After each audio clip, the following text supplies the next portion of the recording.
Sorry for being late. Traffic. Right. Good? I haven't started. Okay, Just apologies for that. Okay. Let's go ahead and get started. Okay, we'll get started. Hello and welcome everyone to this July meeting of the Community Representation Initiative and the U.S. EPA, U.S. Navy, and Defense Logistic Agency regarding the administrative consent order for defueling, closure, drinking water protection for the RedHill bulk fuel storage facility and Joint Base Pearl Harbor Hickam water system. My name is Beatrice Wong, most people call me B, and I am the facilitator for today's meeting.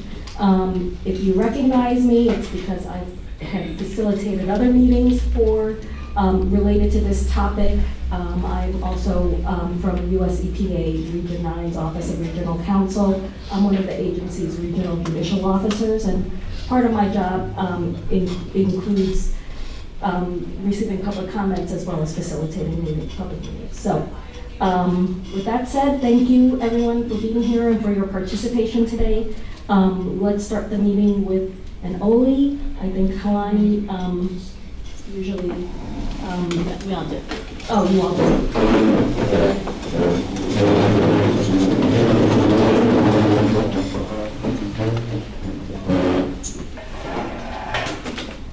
So we do the only to help us to focus on what's important, which is the way, the water, why we're here as community representation initiative. Olai kaha, olai kawai, olai kai, Hawaii, Hawaii, Hawaii. Olai kaha, olai kawai, olai kai, Hawaii, Hawaii, Hawaii. Olai kaha, olai kawai, olai kai, Hawaii, Hawaii, Hawaii.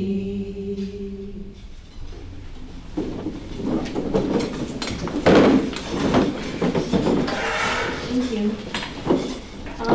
Now we'll invite introductions from the elected members of CRI representatives, the U.S. Navy, Hawaii Department of Health, Defense Logistic Agency, and U.S. EPA. We'll hear from the representatives who are here at the table first, and then the ones who are participating online. And I'll do it by, I'll start with the CRI, and please introduce yourself. Thank you. Aloha. Aloha, good evening. My name is Melody Aduha, and I represent the organization of the Environmental Caucus of the Democratic Party. Aloha, my name is Marty Townsend, and I'm an at-large member. Aloha, I'm Iuali Otis, and I represent the community at large. Aloha, my name is Mai Hall, and I represent Native Hawaiian interests, and I'm an affected family member. Aloha, I'm Helene Sonora Pale. I am the Native Hawaiian representation on this committee. Thank you.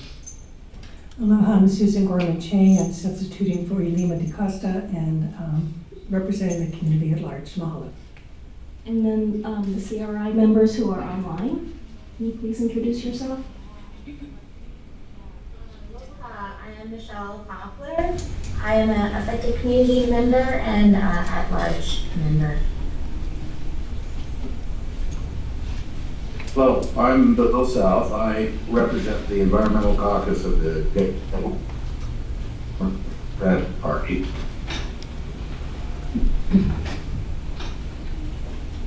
Aloha, I'm Jamie Simic. I am subbing for Tara, and I represent affected family members.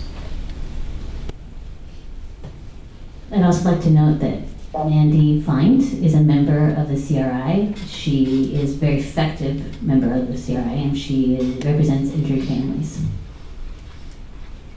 Sorry, is she not able to come on she's part of the CRI committee? Unfortunately, Mandy did not agree to the ground rules which were set forward, and each of you who are participating in the meeting agreed to, and so she won't be able to participate today. I think that's not factually accurate. We actually have her on record, both the December 2024 meeting, where she verbally assented to the ground rules, and then when there was questions about what her signature on the ground rules said, she affirmed via writing, via email to you and Amy and everyone else that she assented to the ground rules.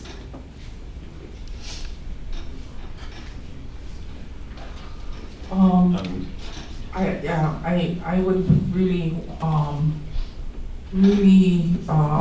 support her being on here tonight. I think it's important to have her voice and not to silence her. Yeah, so I appreciate you guys standing up for your fellow CRI participant. When we amended the order and to include the ground rules, one really important component was the meeting etiquette and really trying to build a cooperative, collaborative relationship between all of our organizations to be able to facilitate information for your fellow community members here in Hawaii. An important part of that was the meeting etiquette, which asked each of the participants, including CRI members, EPA, Navy, to conduct themselves in a respectful and professional manner. When we asked Mandy to sign, she signed her name using an expletive. I won't say which one it is for kids watching at home, but it was certainly that. And it was a pretty firm, not only was it not her signature, it was a firm rejection of the ground rules themselves and the call that we were trying to make to bring a certain etiquette to the meeting. And for that reason, we are not moving forward a meeting with their participation. And I understand that's not, you want to support your fellow CRI member, but that's the decision of EPA and the facilitator role in this meeting. So I actually like to challenge that because the EOC makes clear that the composition of the CRI is determined by the public. And Mandy was elected as an original member back when this was first formed, and it shouldn't be that for community representation that the EPA or the Navy or anyone else decides, other than us, who represents us, even if we're feisty. In addition, if I may, I would like to say that this is a summarily decision by the EPA, and it's one that did not go through any type of due process in which Mandy Fine was not available where she can defend what her signature was. So in that regard, that is an unfair tactic on the part of the EPA as well as the U.S. Navy. There's also a silence to the last time, so I was wondering, is she going to be silenced forever? So how we left it with her was that she could continue to be a member of the CRI. She's still listed on our website. And if she wanted to come back to us and discuss it, it's an opportunity. We haven't heard from her in the last 3 months. I let the co-chairs know 2 days ago that she would not be able to participate. I hadn't heard back until about 10 minutes before this meeting. And that is it for this meeting at least. I'll just note that the Zoom crashed. Thank you. I do want to say that legally it doesn't matter what someone signs. Legally, when someone signs a document with an X, with a frowny face, with whatever, they say that's their signature, that's their signature. And there's nothing, I don't know, do you have a rule that you are going by, Jamie? Is there some standard by which we can assess? Otherwise, it feels like you guys are trying to quiet one of the most effective critics of the Navy over RedHill. Yeah, I mean, it's really about the etiquette. We are really grateful for you guys to bring a different viewpoint and to challenge their assertions made here. and to really dig into the content. But it's really about demeanor. It's pretty clearly written in the meeting etiquette. I read an excerpt from it, and that was the standard that we used. Excuse me, it sounds like the standard you used was you didn't like the way she signed it.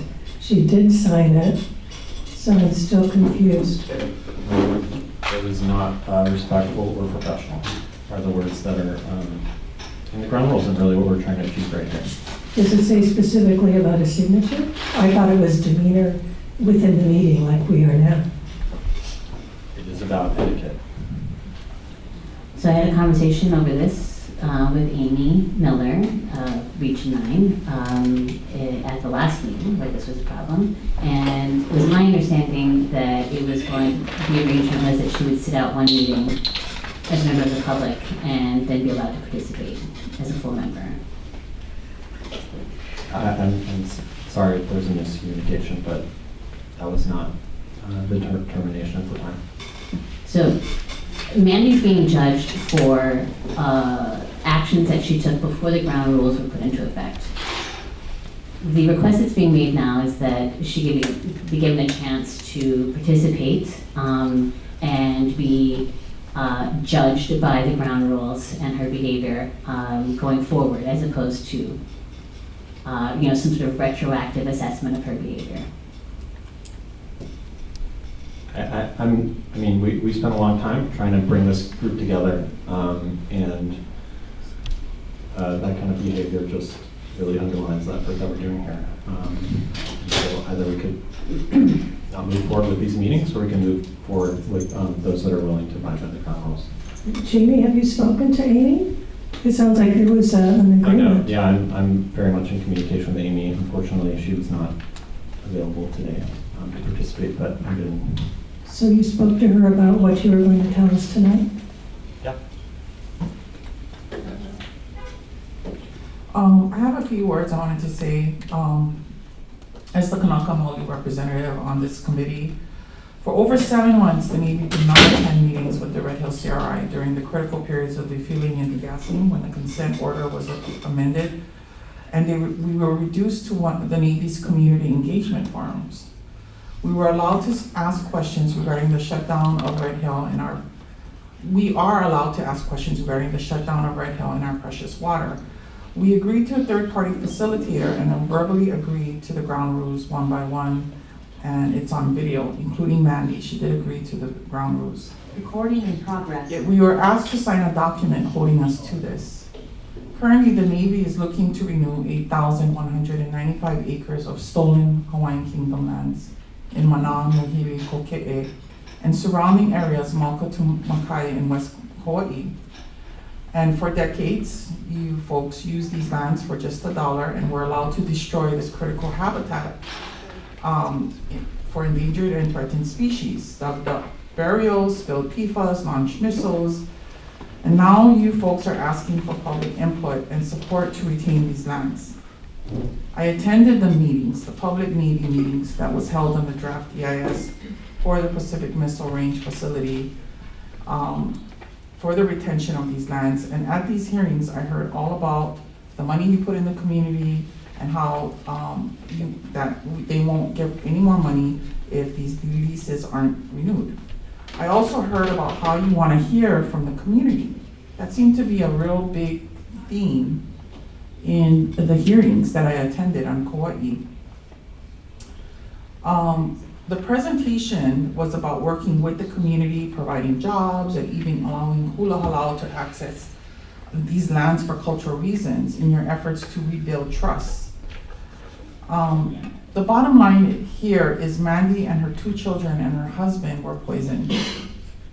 And she deserves a voice on this RedHill CRI. She was duly elected. As a Kanaka Maoli, as in one of thousands who still claim interest in the lands that you folks use, and we have yet to receive 1 cent of compensation or reparations for the use of these lands, I ask you, do you now believe that you are building trust by silencing a duly elected member of the CRI who already verbally agreed to the ground rules? What happened to wanting to hear from the community? What is this really about? Because you violated the consent order by refusing to attend meetings, right? Yet you didn't have any consequences, yet you're holding a woman who was betrayed and harmed to a higher standard than the one that you hold for yourselves. And that's why I'm just flabbergasted. Why can't we let Maddie sit on the committee and have a voice? What harm will it do? I just was at your hearings. I mean, this was an EPA decision. We didn't even talk to the Navy about this. This was us as a neutral facilitator wanting to build a relationship, and we've explained that. And to be insulted is tough. You know, I fly out here. I got 3 kids. I gave them breakfast this morning. I flew out. I'm having this meeting. I'm doing a red eye tonight to get home to them. So I can do this so that we can share information with you guys. Her kid has permanent lung damage. Would you guys like to discuss the content of the agenda? Yes, very much so. I have some very pointed questions to ask. Okay. But I want all of us to be able to participate. Yeah. I mean, can we take a vote on it? I mean, No, EPA is the facilitator, and this is our determination. One more very quick question.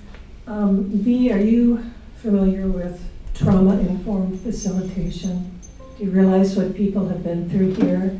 And do you realize that behavior is not going to be similar to someone who hasn't been traumatized in these ways?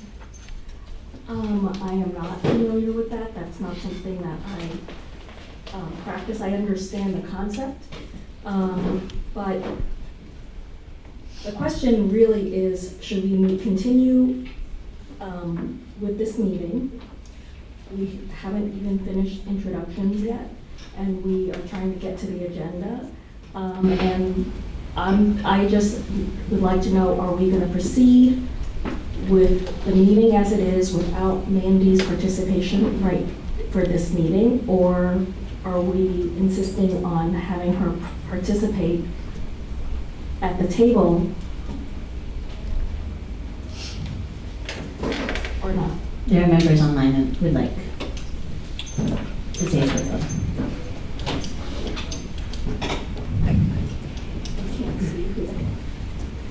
Michelle Poplar, Bill South, and Jamie Sidnick. Okay, we can hear from Michelle first.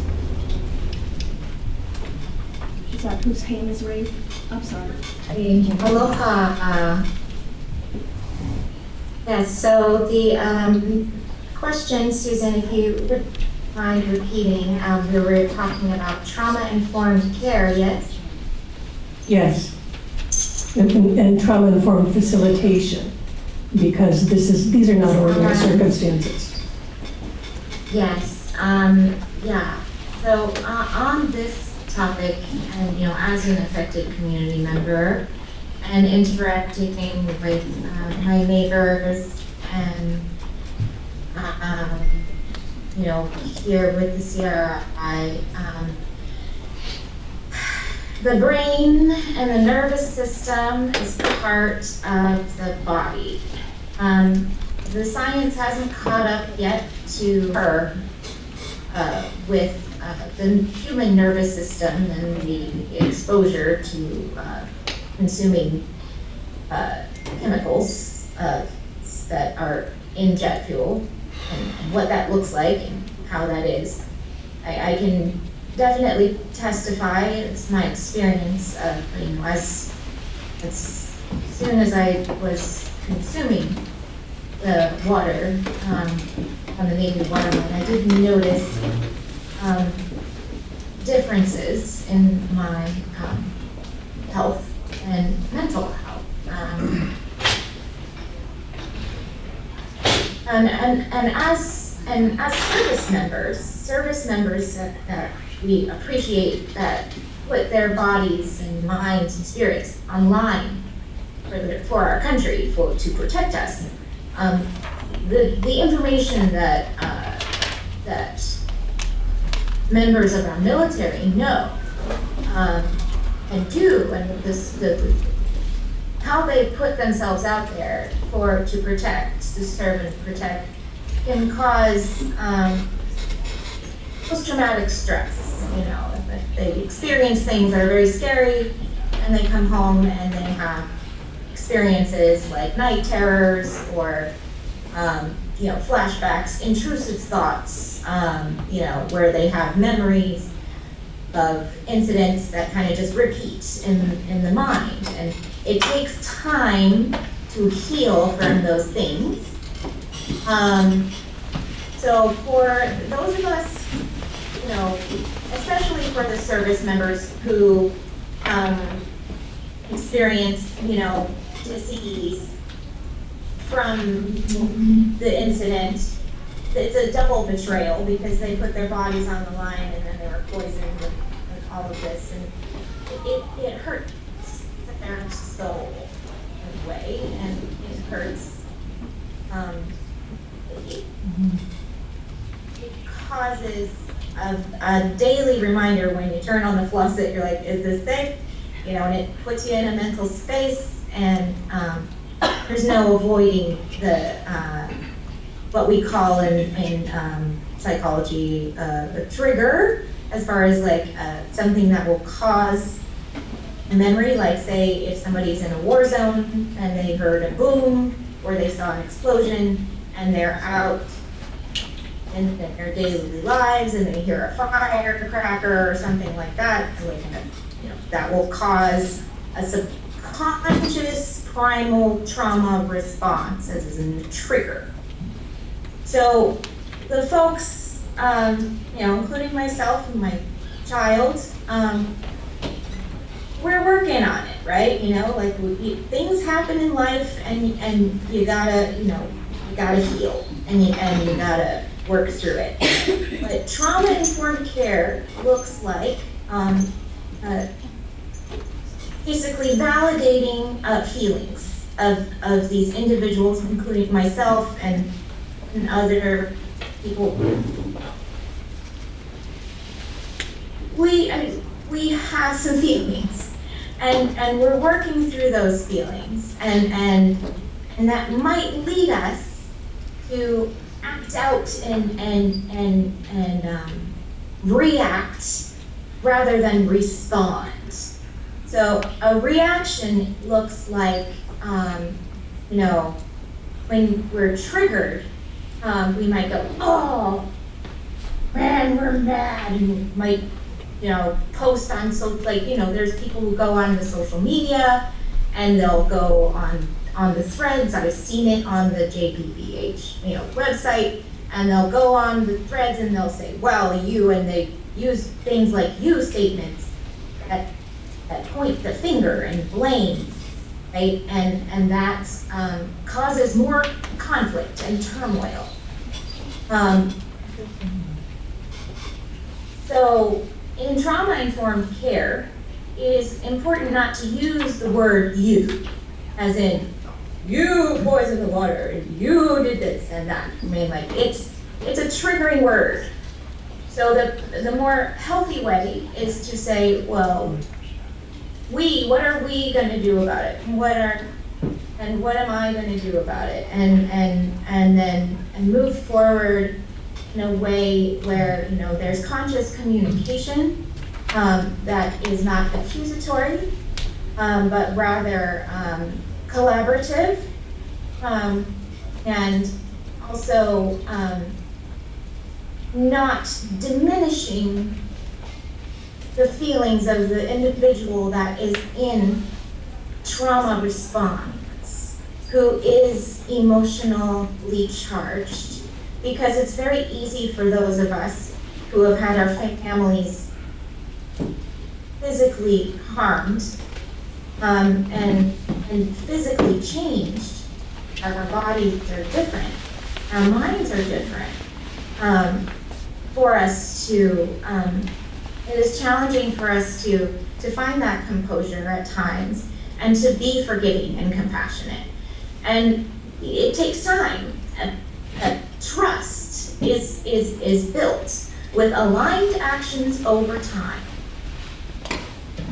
And that takes time to take aligned actions over time. And that's what we're here, and I'm grateful to have us all here working together on this. And it's not easy. It's like being in a family. We're all Ohana. We're all part of the Aina, the land. We all partake of the Wai, the water. It's in our bodies. You know, Kama Aina, we're part of the land, you know. Now I'm not Kanaka, but I'm made up of this land. I'm made up of this water. And everyone here partakes of the water, of the Wai, of this land. And that's life force. And that's what we're here for. We're here to purify the Wai, and purify our hearts, and purify our bodies and minds and spirits. And I believe that, even though there's there might be a little, awkwardness and turmoil and the past, and we can't undo the past. We can't go in a time machine and we can't change it. But we're here now, we're present. And I believe that there are solutions, and that I'm grateful that we're all here and we can come together. And so mahalo, sorry, that's a long rant. Thank you, Michelle. Thank you. Okay, we have two more. Okay, Jamie Simnick.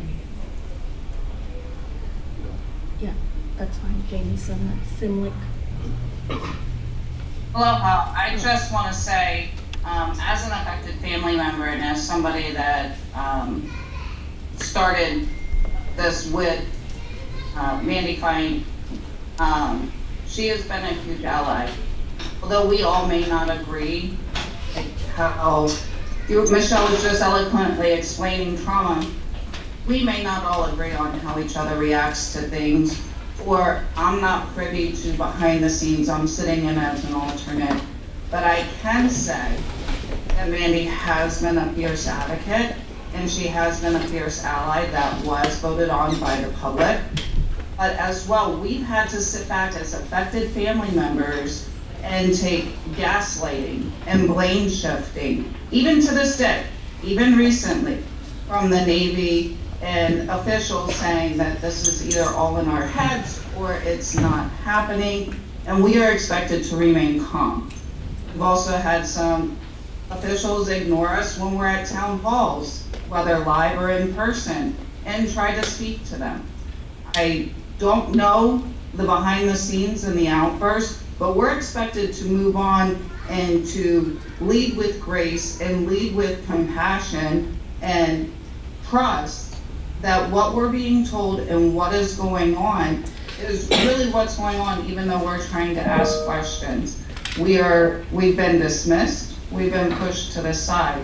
What I come calling for is, although I may not agree to how everybody responds to everything, as you see, my shirt says, let's just love each other. I believe that we should lead with compassion, but we also should be firm.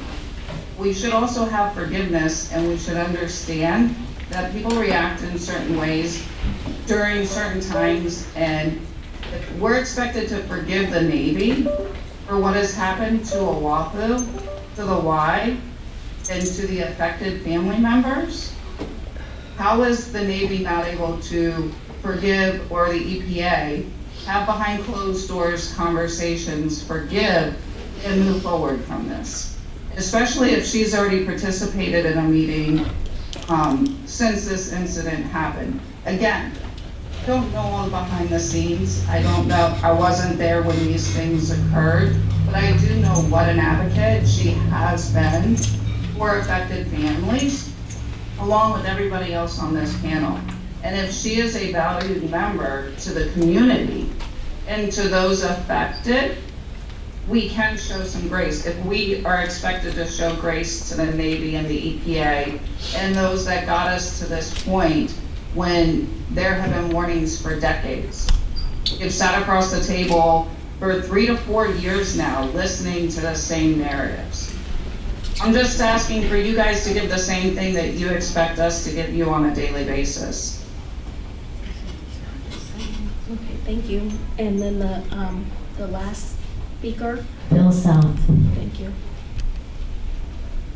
Yes, I'm going to keep this brief. We need to move ahead, but I really need to ask our friends in the Navy, in the EPA, if your egos are that fragile that something like this really messes you up. Come on. Mandy is a true asset to the Navy, one of the best. And I believe there's a prejudice against her because she's a woman. If a man had done that in her position, I don't think this would have happened. You would have laughed it off. So, guys, grow up. Please grow up, and please come on board. Let Mandy join the group. Okay? That's it. Mahalo. Okay, thank you.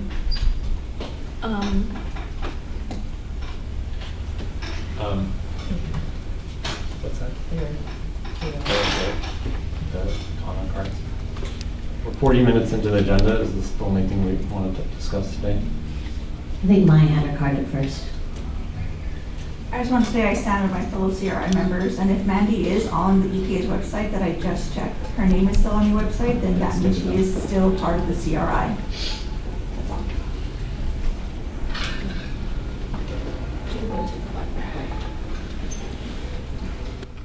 I have two comments. One, I think this is fascist level behavior. You are targeting someone who is an effective critic, and that's something that fascists do. And in this day and age, given the context that we live in, I think a government that promises to not be fascist should be bending over to make sure that critics are folded into the conversation. This is very, very disappointing. I want, like all of the soldiers who lost their lives in the name of defending our freedom of speech, and then Mandy doesn't get to participate because she doesn't flatter you guys enough. That's really concerning. Second, None of you guys are flattering us. EPA makes the decisions. She's not one of our employees. This is a basic decorum level. Guys, we're going to take a 5-minute break. If you guys what about allowing her to do that. participate on a trial basis? What if We can discuss for future meetings. If she wants grace and she comes in and says that she wants to participate, we can discuss it. We're not doing it today. We're going to take a little break, and you guys can decide if you want to do the agenda. Last comment. First of all, I wanted to know under what policy says that she cannot participate because of her signature. And then I wanted to ask each one of you your personal opinion, because I'm sure it's like a broad. We are not gonna, this is an EPA decision and not the Navy. Okay. And so, Jim, if you want to respond, otherwise we'll take a 5-minute break. Pulled into all of this.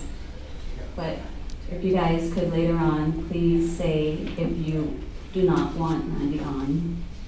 Thank you. All right, we're going to take a 5-minute break, and either we will proceed with the agenda or we can adjourn the meeting.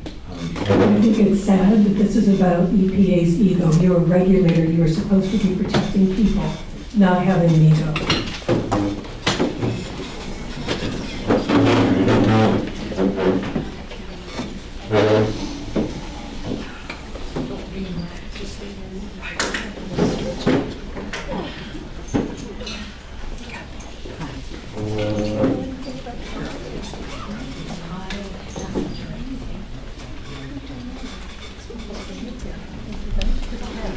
This is a, can you say something about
No, I forgot it in the car. I just went. Okay.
Jean, can you pass out the shirt?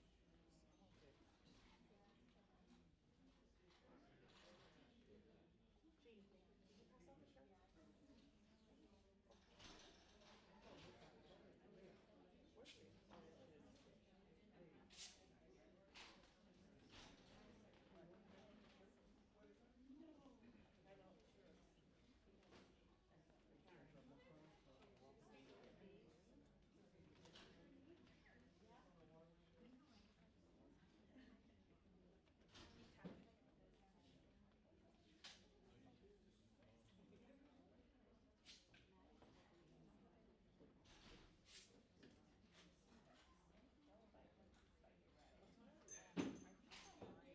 Is this online on WaterisLife?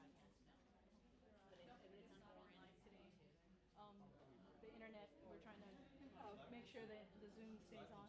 Thank you so much. Zoom, it's on Zoom. Yeah.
We get started again.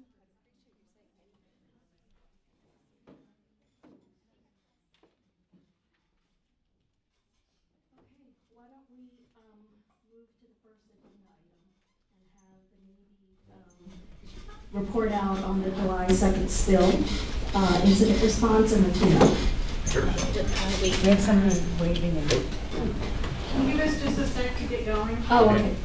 And we have announcements. There's 3 announcements. We're good. The registry, the national. That's it, but during the It was in the very beginning, announcements? It's the last 10 minutes. It's the last before 10 public minutes. comment. Okay, sorry, I didn't know it. We're trying to preserve that.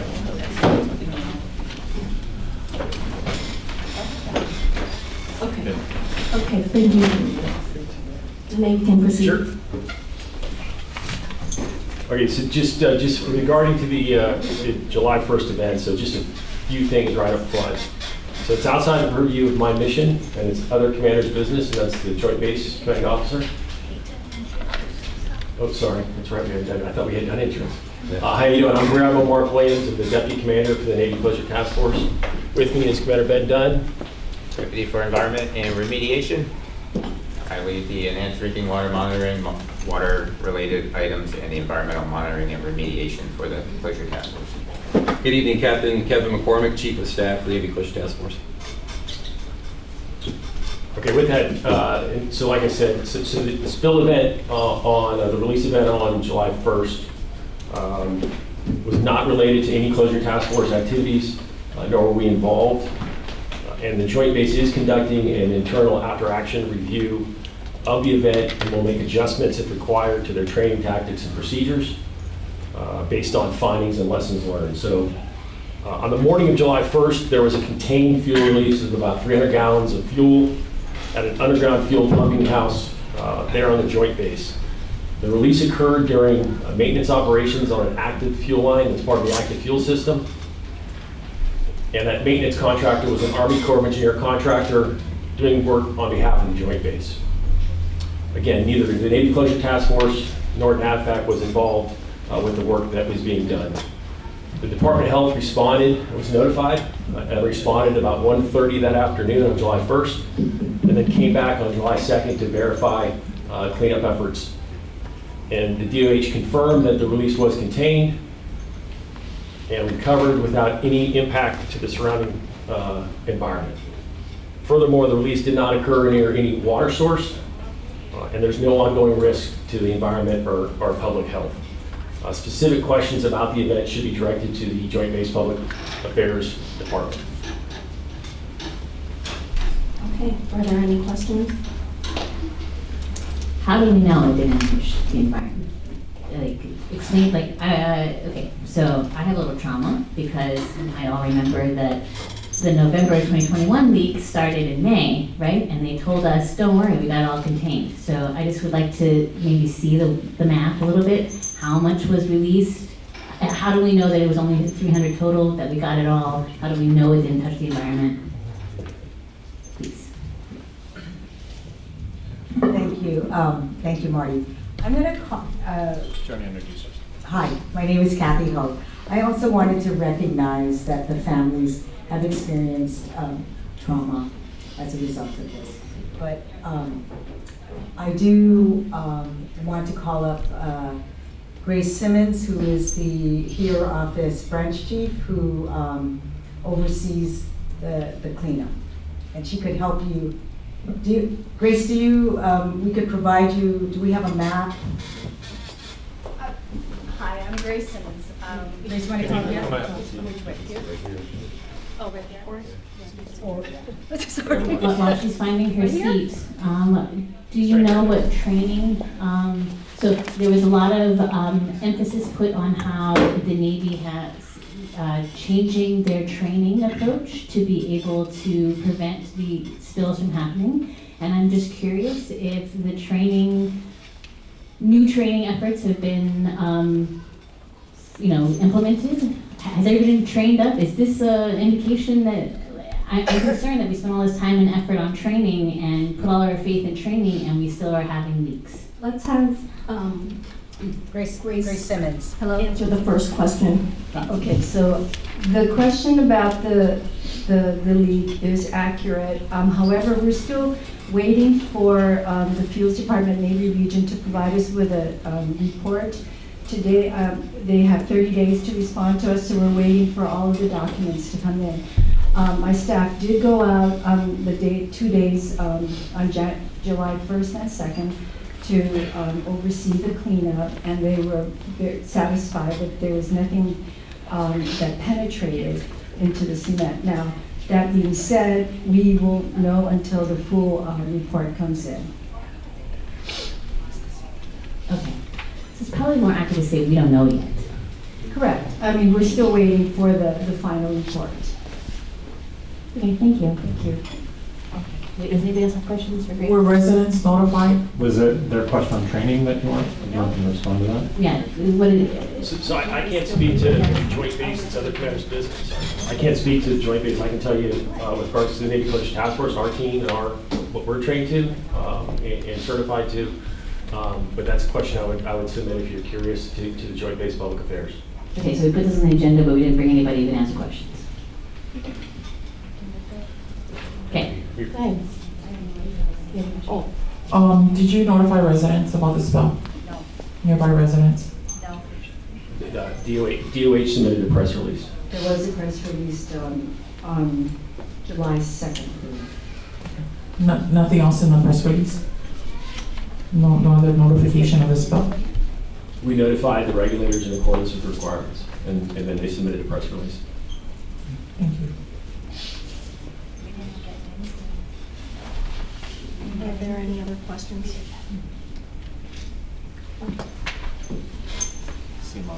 How was the cleanup done? Do you know, or you can't answer that question? And was it pressure washed, and how was it contained, and how did what solvent was used? I mean, we're concerned, of course, because of RedHill. It's the same scenario where you've got the tanks themselves are concrete, and it still is able to penetrate that. So do you have knowledge of the procedure as to how it was cleaned and where the wastewater went? I think all of those questions can be answered in the final report from the Navy Region Hawaii. Different Navy. This is the Navy Region Hawaii, part of Joint Base, that's responsible for the cleanup. When is the report? If I may follow up? It's due anytime. Okay, thank you, Grace. Did you go and do an inspection? And if so, then, well, I guess you did say it was inspected. What means was used? What methodology was used for the inspection? Well, I can only base it on what my on-scene coordinator reported when he came back. And he did say that it was the pipeline that leaked was, there was a catchment that was able to contain the release. However, it overflowed and it went onto the concrete. It was power washed, that much I know, and it was collected. And so in terms of the visual inspection, nothing was released to the environment. So it went into the concrete and it was pressure washed. Was it only a visual inspection versus some kind of chemical inspection? At that time, it was a visual inspection. Just a visual inspection? And the Navy did bring in their contractor to clean up.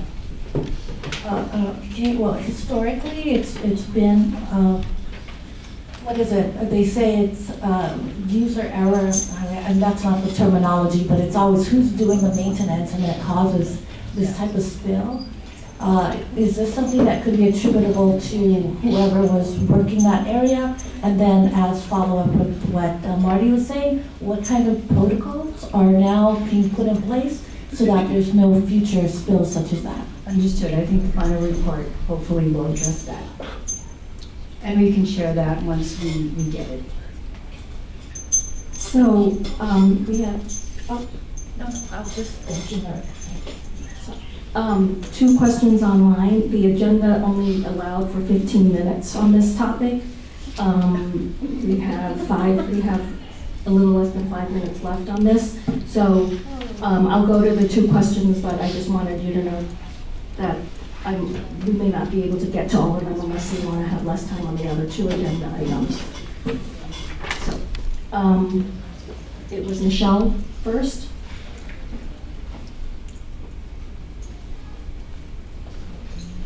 Michelle? Sorry. Thank you. Sorry. I accidentally clicked off.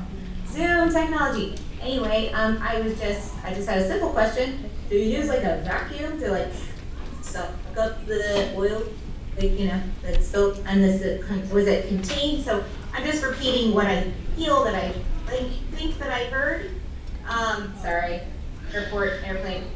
So there was a cement area that was contained, as far as like where the spill on July 1st occurred, as I'm hearing and understanding. And the spill occurred, it did not get absorbed into the cement, and it was, I think, did they vacuum it up? And contain it that way? Sorry to sound ignorant, I'm just trying to repeat what I heard and get clarity. And I think we can clarify that with a report that's due, so hopefully that will be answered. Okay, great, yeah, because I was just imagining it in my head, I'm like, okay, so what does that look like? Does it look like a, like a cement area where like it's, like where it's cement and then the cement goes up like this, and then maybe it didn't get out into dirt area, like that wasn't, there was no drains, like were there no drains that it went through? So I'm just thinking, logistically, what did all that area look like? And then what was used to clean it up, like I would imagine of like some sort of suction vacuum that suction that. Look, Michelle, the guys that are here can't answer our questions, so we should just move on. They don't know anything about So this. can maybe have a response to the question? It's too much, it's too many working parts, okay. I just have so many questions. All right. So again, Yeah. the joint base is the responding agent, right? This is their commander's business, and it would be inappropriate for me to comment on their efforts, their operations. The final report is due, I think, tomorrow. Today's the 30th day. Today's the 31st. No, it's 30 days after the cleanup, correct me if I'm wrong. So you're Right, counting to so- the second, even though the spill happened on the first? We'll get you the report, thank you. So the final report will include the details of what happened and what was done to clean up. I don't know why this is on this agenda then. Jamie has a question. Jamie, are you In ready? regards of notifying the affected family, this is, can you guys hear me? Yes.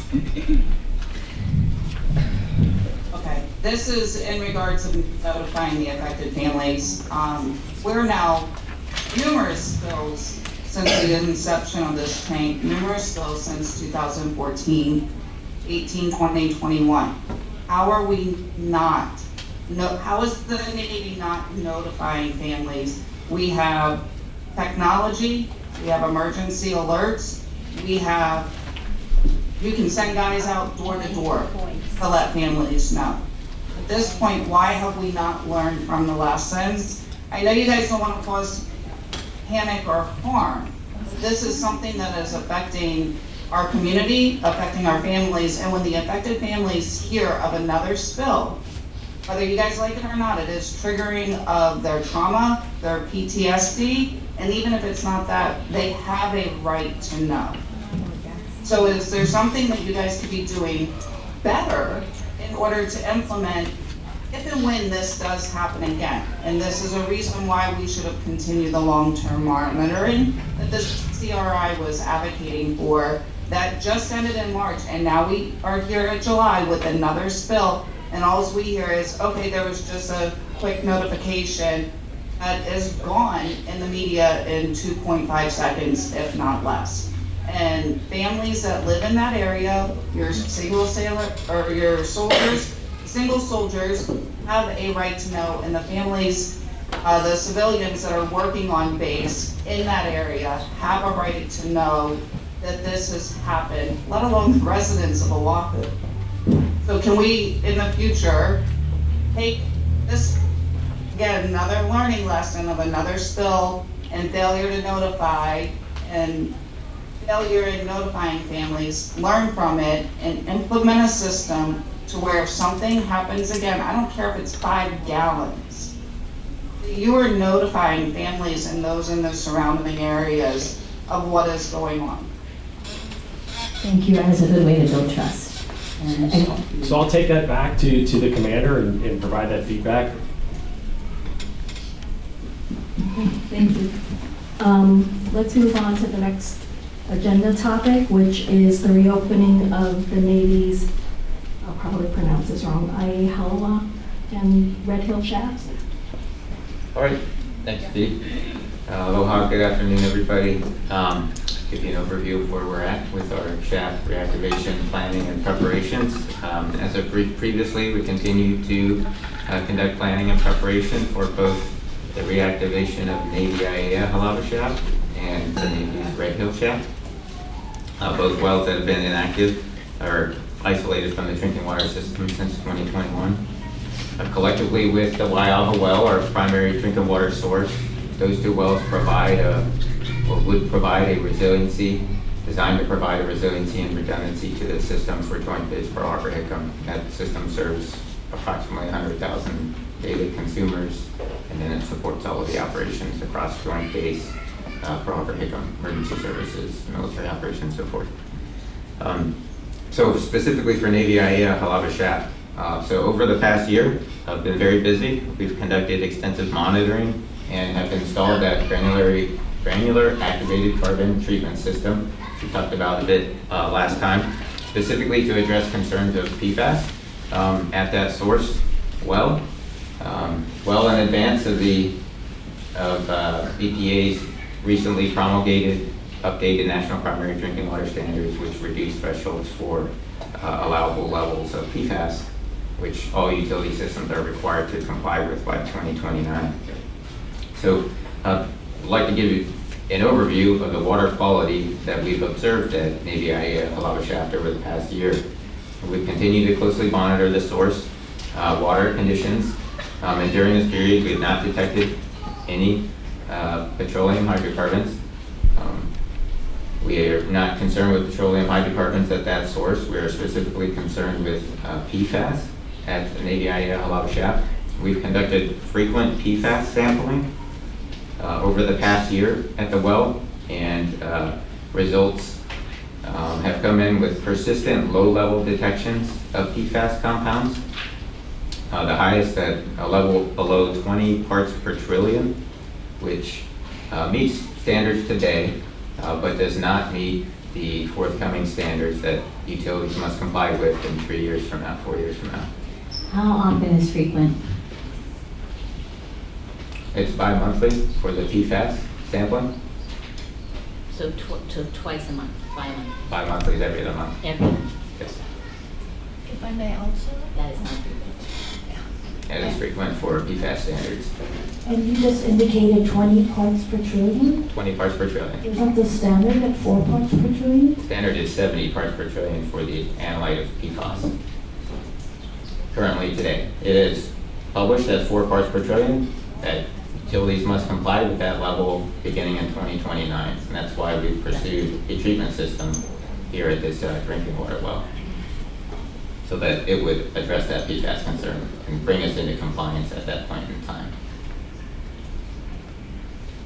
Where can we find the results of your testing for all the wells, both before and after you put the water to the gas system? Certainly, it's those results are available on the Safe Waters website. We launched a website earlier this year called the Well Recovery and Water Resiliency slide that has information about well reactivation for Navy IAEA Hālawa shaft. It will have information on the RedHill shaft, but specifically on that page it also has water sampling results for both wells and the Waiawa well, our active source. That's all centralized, easy to find on that singular website. That's why we created that new webpage, so that's available. And what efforts have you made to inform the residents about the reopening and reconnection of these poison wells to their faucets? Thank you. Let me finish briefing, and I'll cover some of that as well. So thank you. So since our last update, we've had the Department of Health come visit the Navy IAEA Hālawa shaft and the GAC treatment system to do a routine inspection. We've continued preparations and some engineering work to prepare for the physical tie-in of that GAC treatment system into the distribution system, which has not happened yet.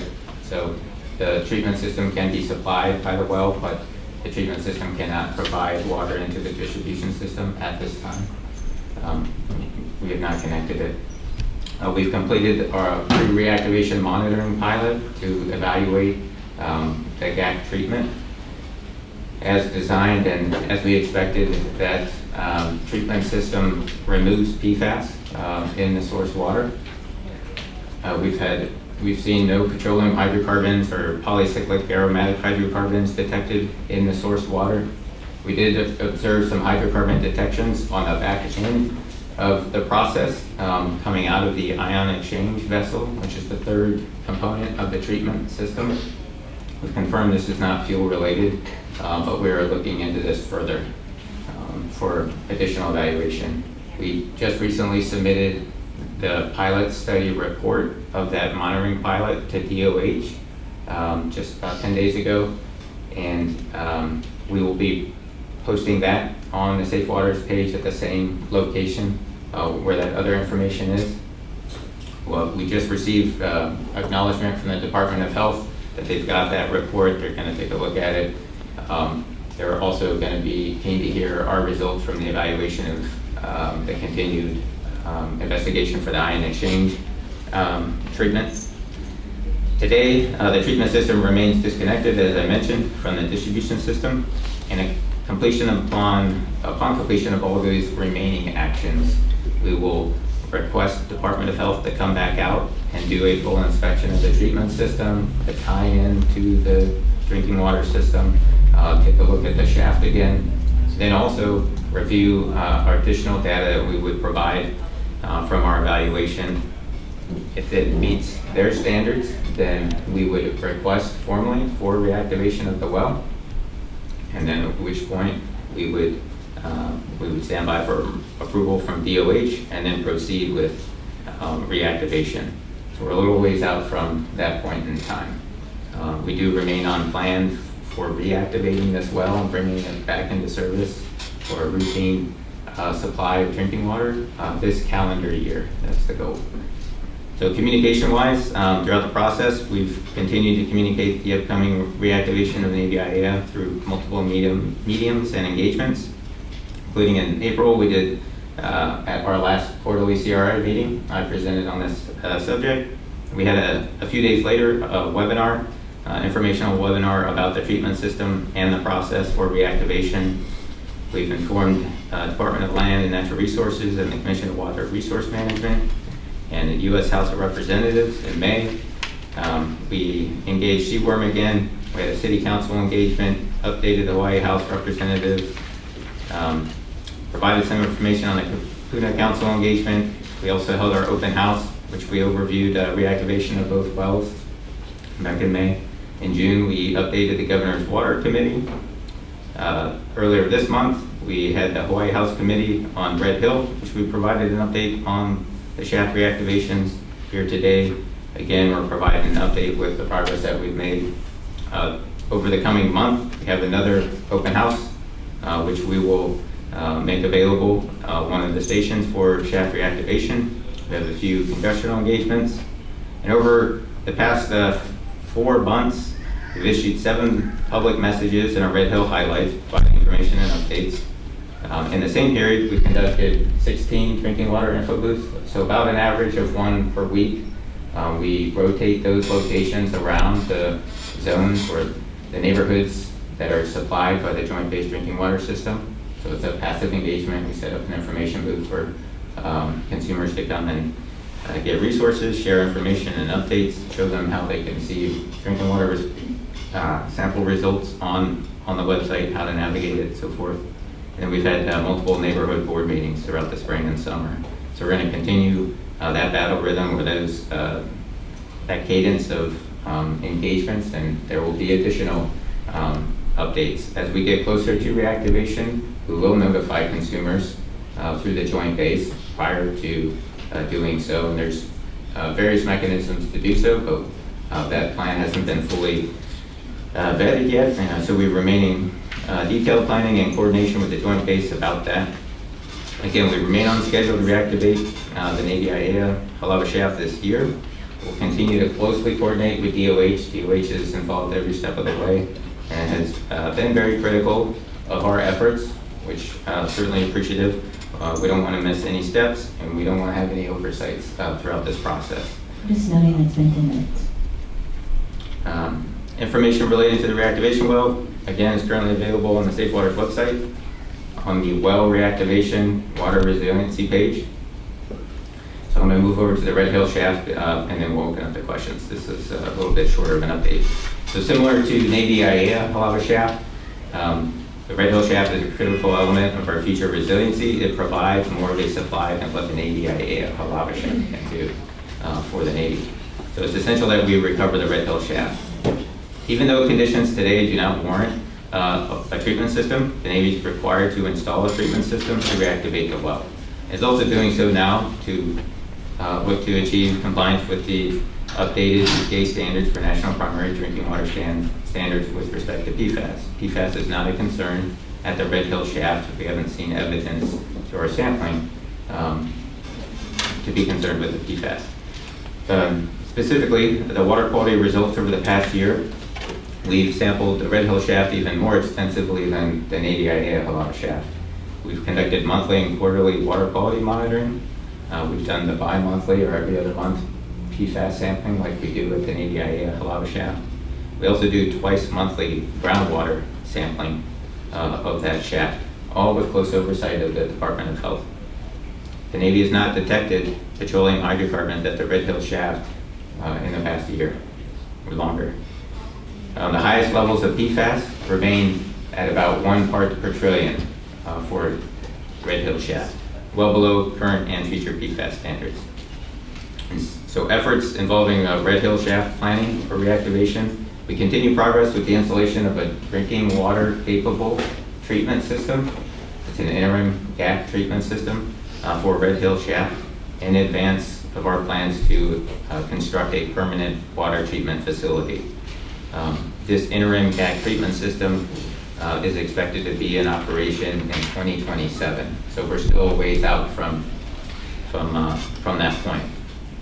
We've incorporated public comments received on the ongoing environmental assessment for the construction of the permanent water treatment facility for RedHill. That project is known as P716, and the connection of the RedHill shaft to the drinking water system.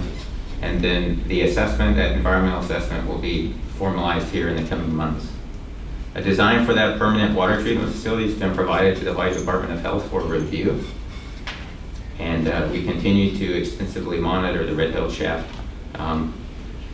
as we have done for the past year. So we're certainly leveraging the experience that we're walking through and gaining from the Navy IAEA Hālawa shaft reactivation process so that we can apply that to the more complex process for bringing RedHill shaft back into service in the future.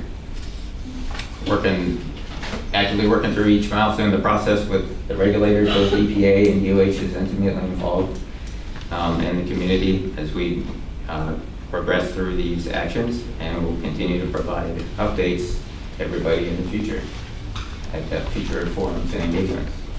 Thank you. So happy to field some questions. We'll start with Melody. I'm going to just go down the road since I wasn't seeing who. Yeah, I think Maya better try it first, too.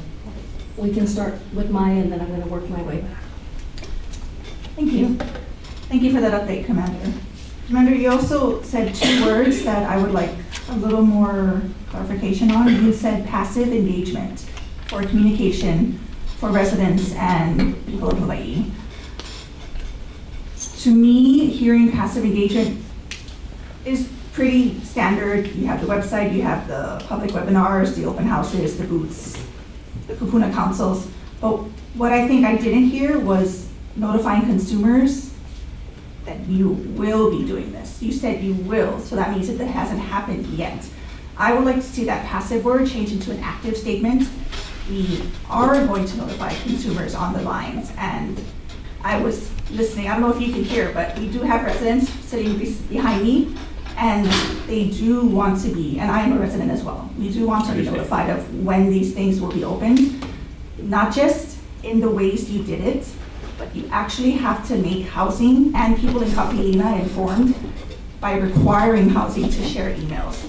That has not been happening. They don't tell us at the town halls, I can tell you for a fact. And I've spoken to your HR and your publicity people at these open houses. Housing does not notify us. Ohana Navy Hunt, the Kapilina people, the other guys on Hickam, they don't notify residents. So I don't know where the disconnect is, but I would like you to get more involved in notifying residents so that is an active thing on your part.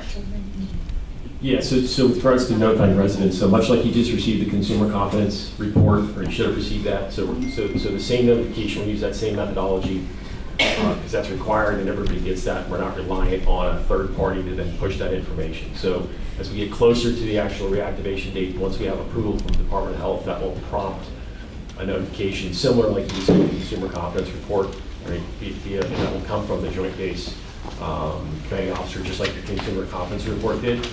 And then we'll take that back with, again, trying to work with Hunt and on and others, Cowboy Beach owners, about continuing to push and propagate information down. We have asked and we will continue to push that, so we appreciate that feedback that you're not getting that information. Lisa? Thank you. I heard you say that there's 1 part per trillion for the PFAS, and absolutely no amount of PFAS is safe to drink. And I see that the Department of Health is really in the process of, step by step of what you guys are doing. I want to know how Board of Water Supply is involved, because we have Ernie Lau here, because I would like to know from him, from his viewpoint, if that's possible. This meeting is for the Navy to share information with CRI and here to answer questions you have of them. So if Mr. Lau wants to say something, he's welcome to during the public comment period. That's how these meetings are structured. So Okay, so before, sorry to interrupt, but in the early days, when we were dealing with Bob Thompson and Amy Miller, the agreement was that we would be able to call up experts whenever we needed to participate. It does say regulators here, and Board of Water Supply is a regulator. No, they're regulated.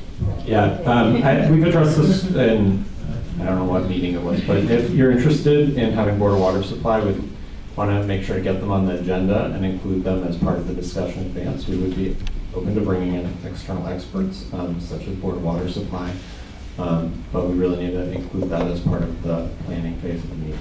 Okay. So my question is, how have you involved Board of Water Supply?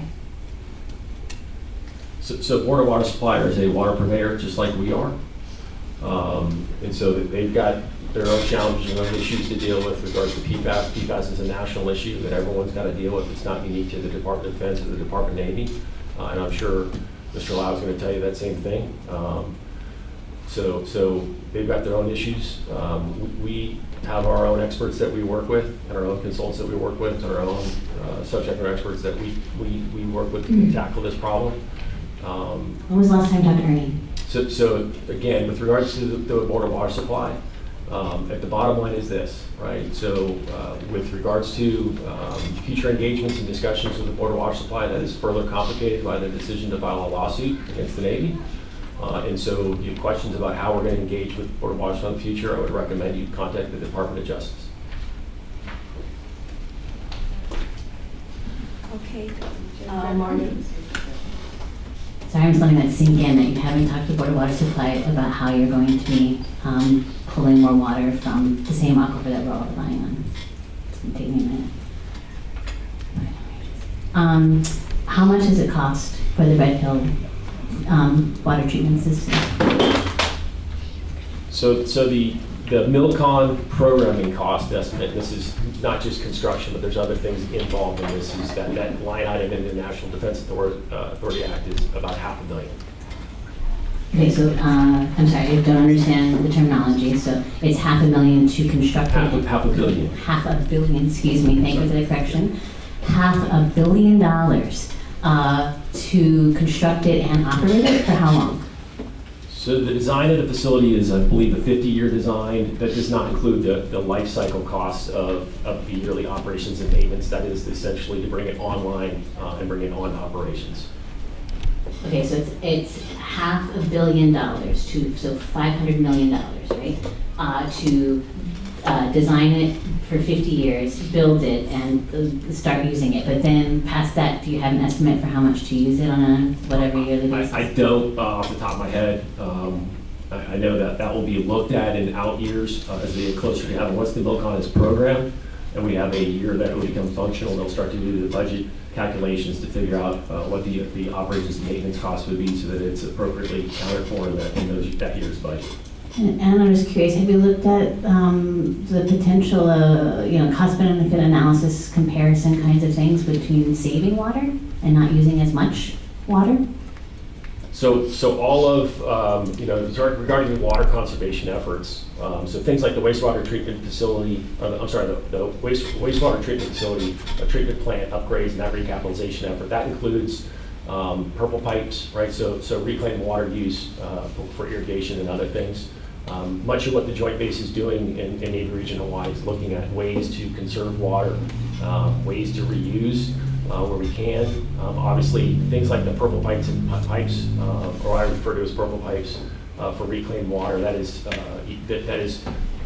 requires congressional appropriations to enact and install. So there's lengthy processes, and as we program other military construction projects, those types of things are added to them to capitalize on those opportunities. Okay. And so the $500 million has already been approved? It is in the Appropriations Act, Appropriations Act, it has not been authorized yet. So there's two parts of the congressional appropriate, so. Thank you. Okay, Melody. Thank you. And my question is the source of the PFAS. Would that be from the November 29, 2022 spill of 1,300 gallons of AFFF with the PFAS concentrate? Do you believe that that is the source, that now you are seeing it in your Hālawa shaft at 20 parts per trillion, as well as 1 part per trillion at the RedHill shaft? So one, PFAS is obviously not part of this meeting, it's not part of the AOC. That's really a question that is for the RAB, and that as the PFAS remedial investigation is part of the EARN program, so managed differently than not part of the Navy Closure Task Force mission per se, that cleanup and investigation. As they do that investigation, it's way early on for them to try to pinpoint a source. They're right now in the early stages of that RI process, but that RI process will include, as they identify sources or identify PFAS detections, that will include for lack of a better word, a fingerprinting analysis to figure out what is the possible source and attribute it to something that they can trace it back to. In your opinion, and your expertise and your education, do you believe that it may have come from the RedHill spill in November 29, 2022? I'm not going to speculate. There are far smarter people in this subject, and again, the thing with this is I want to trust the process and then trust the investigation and allow it to go through and not bias it in any way by voicing an opinion one way or the other. We need to let the science work. Okay, I'd like to follow up with Commander Dunn with his saying, your reference to 70 parts per trillion threshold that reflects an older federal advisory level or state level guidance, and it is not the current enforceable standard, which I had indicated earlier at 4 parts per trillion. So as of April 2024, the EPA's final national primary drinking water regulation sets the MCLs for PFOA and PFOS at 4 parts per trillion. So what does that mean? That means that your detection of 20 parts per trillion of PFOA and PFOS is 5 times higher than the EPA's enforceable MCL of 4 parts per trillion. So while the 20 parts per trillion may be below the older threshold, as you indicated at 70 parts per trillion, it is not in compliance with the current federal standards. Now, you did say that all of the water systems have to be in compliance by April 2029. What happens, what difference does it make whether it's in compliance today when it's causing substantial harm and risk of cancer and other illnesses versus the 29th? I mean, you need to let the public know you're gonna open a shaft that has 20 parts per trillion where the current standard is at 4 parts per trillion. I'm sorry, but I don't see the logic in saving human health, protecting human health and the environment, when you already know that the standard set by the EPA is at 4 parts per trillion? Thanks, Melody. That is the same standard I was talking about, but this is why we have installed that treatment system to address it. But this is a great opportunity for EPA or probably EPA rather to provide some clarification on the new 2024 updated primary drinking water standards. Yeah, we probably have Luis on the line, so we can jump in and correct me and start giving him. But I think we're a little bit talking past each other, as you point out. In 2024, the rule was promulgated, but it won't be in effect until 2027. So the current standard is, in fact, the old standard until the new one is implemented. We hear your point. You know, the human health is the human health, but the reason that there's a time frame is so that facilities have a chance to come into compliance with it, and we're seeing that in drinking water systems across the country, that everyone's kind of working towards that goal, because there's a lot of work that goes into meeting a rigorous standard like one we promulgated. Was there any, Luis, did you want to tell me on that? Yeah, thank you, Danny. Good evening, everybody. My name is Luis Garcia Backridge. I'm with the EPA Manager Drinking Water Office in Region 9's Water Division. So I guess, kind of going to really one of the direct question about what does, basically kind of like, the standard of 4 parts per trillion, so yes, you're correct, it is the established standard, it's in federal regulation.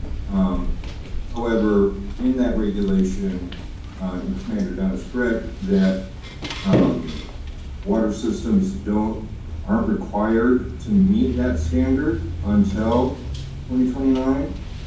So, but I think that, maybe Commander Dunn perhaps could also speak to the fact that, that while there may be 20 parts per trillion in the source water, the treatment is going to reduce that so that it does meet that 4 parts per trillion standard. And correct me if I'm wrong. And sorry, so 2027 they have to monitor, but 2029 is when it's in effect? Yeah, 2029 is when they need to meet the standard. So basically, water that goes out to distribution at that time needs to be below, at or below 4 parts per trillion.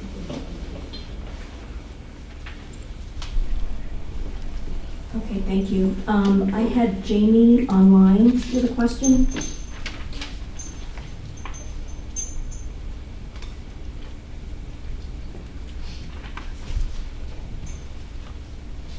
You're muted, Jamie. Sorry, technology. Aloha again, this is for the Navy and the EPA. And we're gonna stick right on the topic that we're on. I understand that you got dates and the timelines for 2027, and this is a national issue. But if we know that there's this active contamination, is there a way that we could go about notifying the public instead of saying we're in standard, because you just said we're in standard for right now that's old, but we know families are getting sick. We know people are consuming this water. We know we're 5 times what the future limit is when it should be 0, period. Should we be notifying the public and breaking it down better? I understand that we need the shafts open. I understand we're doing the gaps. I understand we're gonna clean it up. That's gonna take time. This is a moral issue and a human issue, and that's what the EPA was built for. That's what it was implemented for, was to protect public health. So instead of dancing around the dates, what can we be doing right now to make it clear and notify the public so they can protect themselves and stay vigilant so they don't incur what us other affected families that have been on this water line, sorry, my voice is gonna go out the more I talk, the more I struggle to breathe. When are you gonna start protecting the families like you keep saying? 2027 is too far gone. If we know right now that these limits, you're gonna be out of regulations.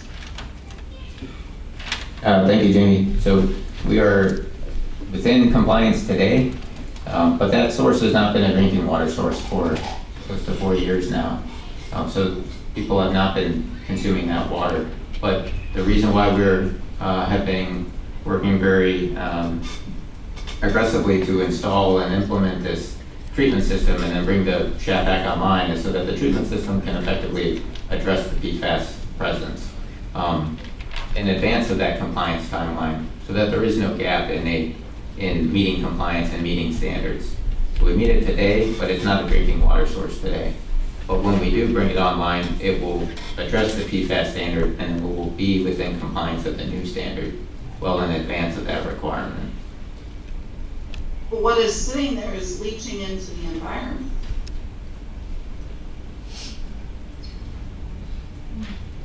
So the source water may have the PFAS present, but a source has not been identified. It's a nationwide and it's an island-wide issue. There's PFAS in multiple drinking water sources, and that's why there are GAC systems elsewhere on the island to address that before it becomes a source of drinking water. I don't want to interrupt you. I'm sorry. I don't mean to interrupt you, and I understand that. Where I currently live, sir, there is a issue probably 50 miles from here, maybe a little bit further, where their water well source was contaminated for a long time, and they were told it's fine. They have had black water, and families have been using water buffaloes since September of last year. I understand it's a national issue, but Oahu is an island. It's an island. There's only one aquifer. And this has been sitting there, and I know that it's not activated yet, but you're pushing to reactivate it, and you're pushing out a narrative that you're in compliance at 20 parts per billion, or trillion, sorry, every other month that it's testing is that. We need to make this narrative more clear, and if we, in order for families to be able to stay vigilant and protect themselves and protect each other, but also to protect the environment.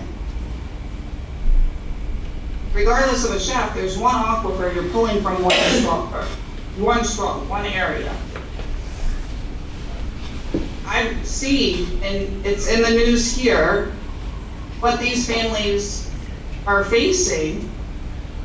And if we continue on this road, what's going to happen with Oahu?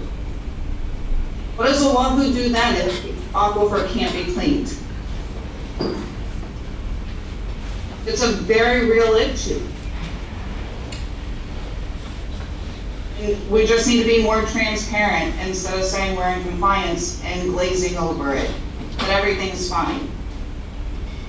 That's all.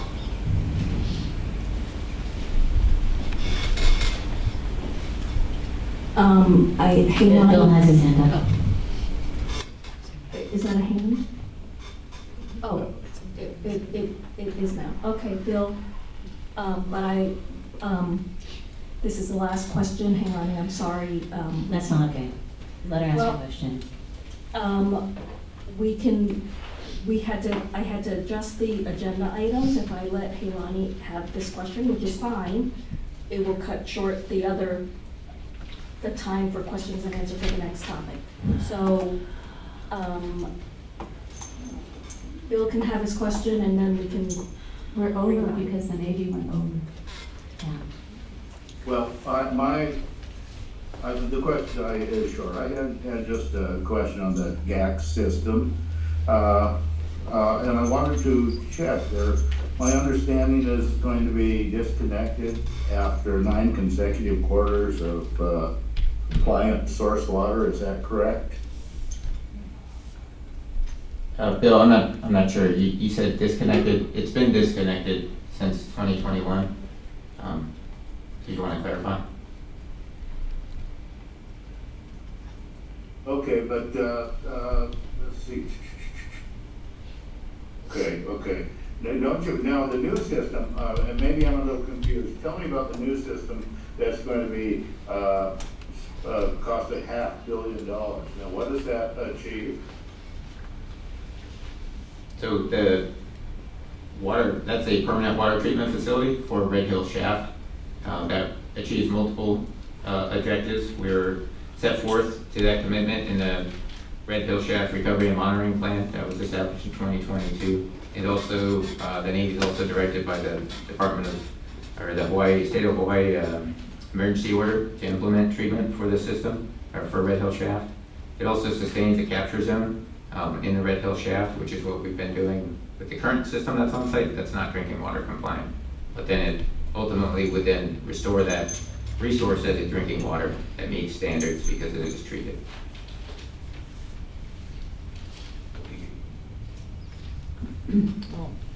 My question is so fast. Okay. Because where is the water being taken from Hālawa after you're treating it with the gap?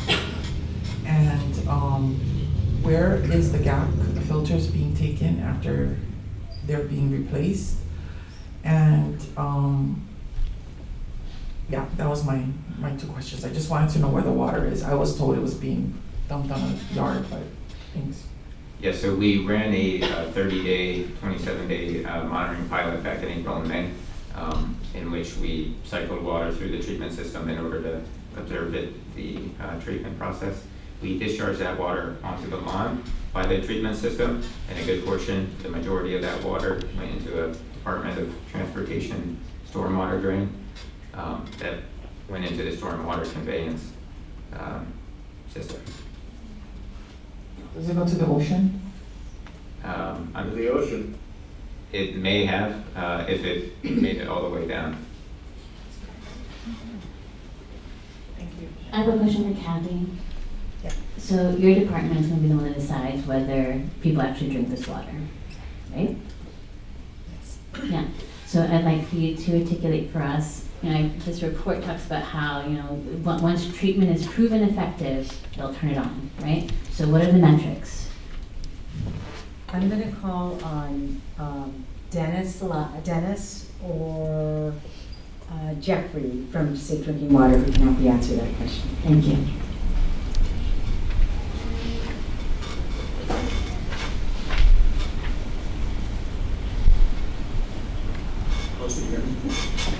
Yes, go ahead. Hi, Dennis Lopez, Department of Health, Safe Drinking Water Branch. The metrics aligns with the federal standards of 4 parts per trillion for the to regulate PFAS and PFOA compounds. Currently, I believe that the documents are treating the non-detect. So we're very confident that the technology that the Navy has chosen, it's a common technology that other systems across the country have chosen. And in fact, they are they're approaching it with a multi-barrier approach. So they are treating it not with just a gap, but with an ion exchange. What that does is it captures regulated compounds as well, especially on the short treat side. So we're more confident that I'm happy that the Navy is taking this. And I also want to point out that the initial detections of PFAS compounds at this source was detected before the 2021 jet fuel release and the 2022 PFAS release. It's noted in their consumer confidence report or PFAS detection as required to report first-time detects, especially on the CCR. Did they report in CCR? Did they report their PFAS detections in the 2024 CCR? I didn't see it. No, the PFAS detections in 2020. You referred to the 2022 release? No, the CCR reports, last year's reports. I didn't see PFAS reported by the Navy.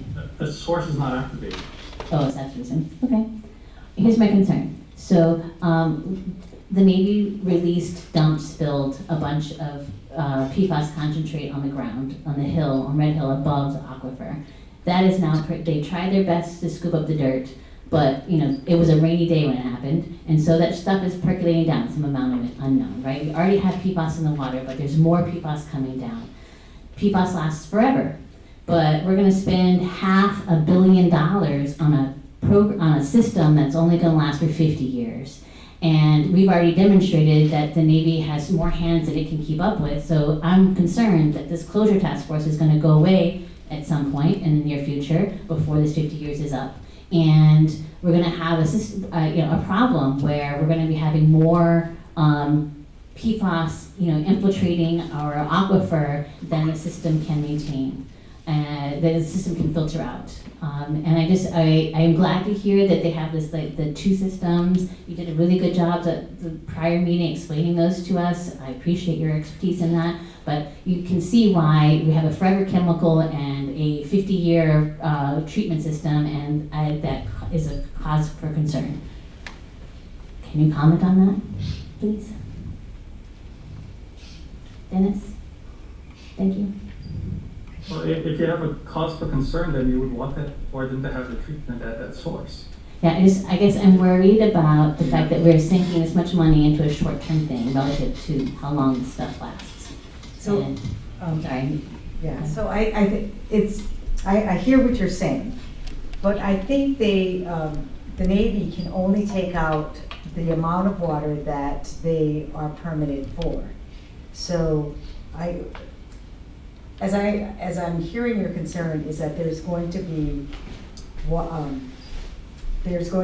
a larger amount of PFAS in the aquifer, and then it's going to overwhelm the system. Okay. Is that what you're? Yeah, basically, something like that. Or the system's going to get old, something along those lines. So we will always have our regulations. They will always have to maintain that, whatever the level of MCL. So they're going to always have to maintain that. If it's 4, if it's something less, they're always, over time, they're going to have to maintain. All utilities will have to comply with our law, right? So whether it's a 50-year system, they're going to have to upgrade it so that it's a 100-year system. They are going to, if they want to take water out of that source, they will have to comply with our law. All right. Thank you. Before we move on to the next topic, I thought, since we didn't do this earlier and there are members of the public and there's a public comment period, I wanted to go over how people who are here as well as online can make public comments. Everyone will have 2 minutes, up to 2 minutes to make a public comment. And if you want to do so, at the desk near the door is Alejandro, who is from EPA. He has speaker cards. Just fill out a card with your name, association, and the topic that you'd like to speak on. And we'll take those in the order that we receive them, assuming they're within the topic of what this meeting is about. For those that are online, if you'd like to speak, there's a Q&A feature in Zoom that for you to indicate that you'd like to speak during the public testimony portion of the meeting. Just include your name, your organization if you have one, and the topic you want to speak on, and we will alternate between speakers in the room and speakers who are online. The public testimony or comment period is only 30 minutes, the last 30 minutes of the meeting. So that will begin no later than 7:30. I just want you to know that. Prior to that, the CRI has 10 minutes for comments and updates that they will be giving. So that will be starting no later than 7:20. So that means that between now and 7:20, that is the time we have left for the next topic. So I want to be clear about that, and hopefully the Navy can limit their comments or their presentation to the 10 minutes that we have allotted, and then the remainder of the time will be for questions. Okay, when the Navy's ready to begin. All right, so I know you have several questions regarding Supplement 4, so I'm going to attempt to be brief, keep it well below 10 minutes. But I do believe it's important to level set and provide some context for everyone. So Supplement 4 builds on the previously submitted tank closure plan, as well as the previous supplements, and incorporates comments from the EPA as well as DOH. So it's important to note that back in November of 2022, about 3 years ago, we submitted the initial tank closure plan to permanently close the 20 underground storage tanks, the 4 surge tanks, and the associated valve and piping systems. The initial plan addressed things like the infrastructure description and procedures needed to be completed prior to cleaning, the sequence and processing for cleaning the tanks and the piping systems, management of the accumulated sludge, the method for permanent closure, and the associated design process, along with a number of other items. We then submitted the Supplement 1 a few months later, in February of 2023, which provided additional details on the tank and the pipeline cleaning, detailed procedures for the waste management, and then again incorporated responses from the regulators that had been received. Between the original base document and Supplement 1, we also completed and submitted a third-party analysis of alternatives for closure, which evaluated the engineering feasibility, worker safety, impact to the environment and surrounding community, and cost and time for 4 alternatives. The first alternative was closure in place. The second alternative was closure in place and preparation for non-fuel reuse, i.e. you've heard the term beneficial reuse. Third alternative was to close with fill, and then the fourth alternative was to remove the tank steel liners and then fill the remaining concrete vessels. Based on the analysis, we selected the alternative 1, which is closure in place, which minimized the impacts on the environment and surrounding community, limited safety concerns while also allowing to delay the decision on beneficial reuse. In May of 23, we submitted Supplement number 2, which provided the additional details and information on our plans for the pipeline demolition and removal, surge tank cleaning efforts, a third-party assessment of the long-term structural integrity of the tanks, and then also incorporated past comments received on past supplements and documentation from the regulators.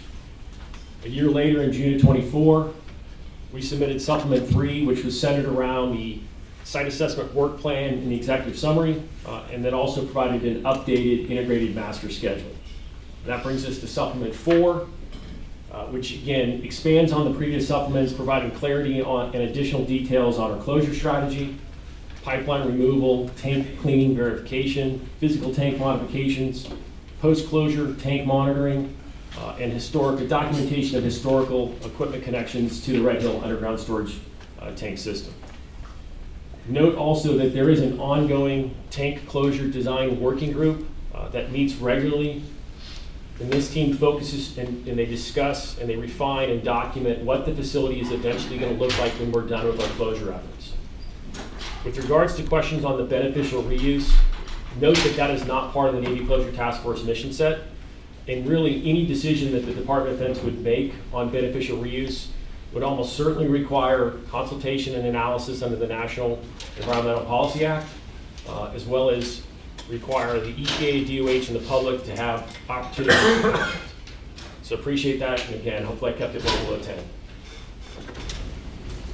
Any questions? Are there any questions? Who makes a decision about whether the tanks are reused? So again, that's a Department of Defense decision. I know, it's a huge entity. Who in the Department of Defense is making this decision? There is probably not, ultimately there's probably no one person. Ultimately that would go up to the Secretary, I would imagine, for a final decision. Why bother with reuse? Well, I think ultimately, right, you have a facility that is uniquely constructed, and they're going to study it and look at it for different alternatives. Certainly Congress mandated a congressional study in the 23 NDAA, where the RAND Corporation looked at it for hydropower. Again, I think it will be continued to study and looked at, and somebody may come up with a unique idea that will find beneficial reuse. It is not part of our mission set, and so we're moving forward with closure in place. Yeah, but it's on your agenda. So how long is this decision delayed for? I don't have a timeline for you. Right. I'm curious about what's in the tanks. We've been asking for an assessment of what's in the tanks, and we have, like the contents. It'd be easier to find what's out in the environment if we knew what was in the tanks. Do you guys have that? So, I mean, the regulators have been provided historical documentation on, again, what we know is in the tank: steel, fuel, water, and then the liner. That's it. Yeah, what's in the liner? So again, from a documentation of what composes of the liner that has been provided to the regulators, and we know it is. So there's zinc chromate in the liner, right? I don't have a list of the entire chemical composition for. You got somebody with you who's got a list? All right, so my feedback for future meetings is the Navy brings more backup people. I'm concerned that chromium is an ingredient in whatever was used to line the tanks, and that chromium is not going to be able to be cleaned up in an effective way, enough to keep it from percolating out. So I want to hear you talk intelligently about how you're going to protect us from chromium getting in the water, and how you're testing and monitoring to make sure that it's, in the same way that you're going to catch all the PFAS before it gets to our taps, you're going to catch that. So the tanks are self-contained. And the 4-line is part of the closure design. The 4-line will stay maintained and in place so that any material that is accumulated at the bottom of the tanks would be subsequently captured and removed, and not enter the environment. Yeah, but the tanks are going to degrade, and they're already degrading. They're corroded. So you have steel plates welded onto multiple feet of concrete that is then surrounded by gunite, and so from a structural analysis, you're talking hundreds and hundreds of years before you would see any sort of material degradation of the tanks. Okay, so are you monitoring for chromium? I do not believe that is one of the constituents that is on our groundwater monitoring program. Please monitor for chromium. Actually, you do monitor for chromium because I had it shown in my water tests. So I'm shocked that you don't know that, your Admiral. Disappointed. So clarification, that anything that we do in the house is the drinking water in the RedHill shaft, which is where this is located, and the groundwater monitoring that we do around the RedHill is groundwater monitoring. So it's different sampling, different tests, different analytes, and so forth. We don't have chromium, to my knowledge, in the groundwater monitoring program, which is what we're talking about with respect to tank cleaning and closure. Hey, Lonnie, you had a question? Mine is simple. What was in the sludge that you removed? Did you guys do testing on the sludge? And what is that available online where we can look at what was in there? So we have done the waste characterization of the sludge that's been removed. It was all non-hazardous. With regards to getting those eventually, as those reports are submitted to the regulators and signed off on the regulators, they'll be posted on our website. Oh, they are posted on your website? They will be. Oh, it will be, okay. Where did you take the sludge after you removed it? So the sludge was containerized and then ultimately taken back to continental U.S. For disposal. Where in the continental U.S.? I believe it was a facility, the EPA certified facility in Utah. Okay. And then one last question about the foam that you're going to be filling the pipes with. What's in the foam? Sure. So the foam is an alternative that we put in supplement for as we look forward for alternate ways to close certain sections of pipeline or certain things, etc. The foam is a hardset foam that is used in Europe that we found. We're working with the regulators to provide again, we've done the demo to demonstrate its usefulness, and then again, from a tech memo standpoint, compiling all that to get to the regulators for consideration. But it would be used in areas of the facility that present significant risk to worker safety when trying to remove, or risk to like infrastructure that's in place when we're trying to remove certain sections of pipeline.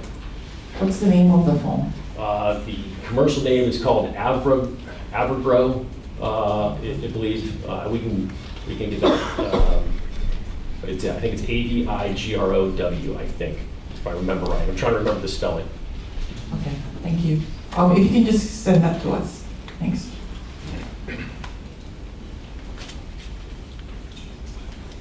The CRI. Bill?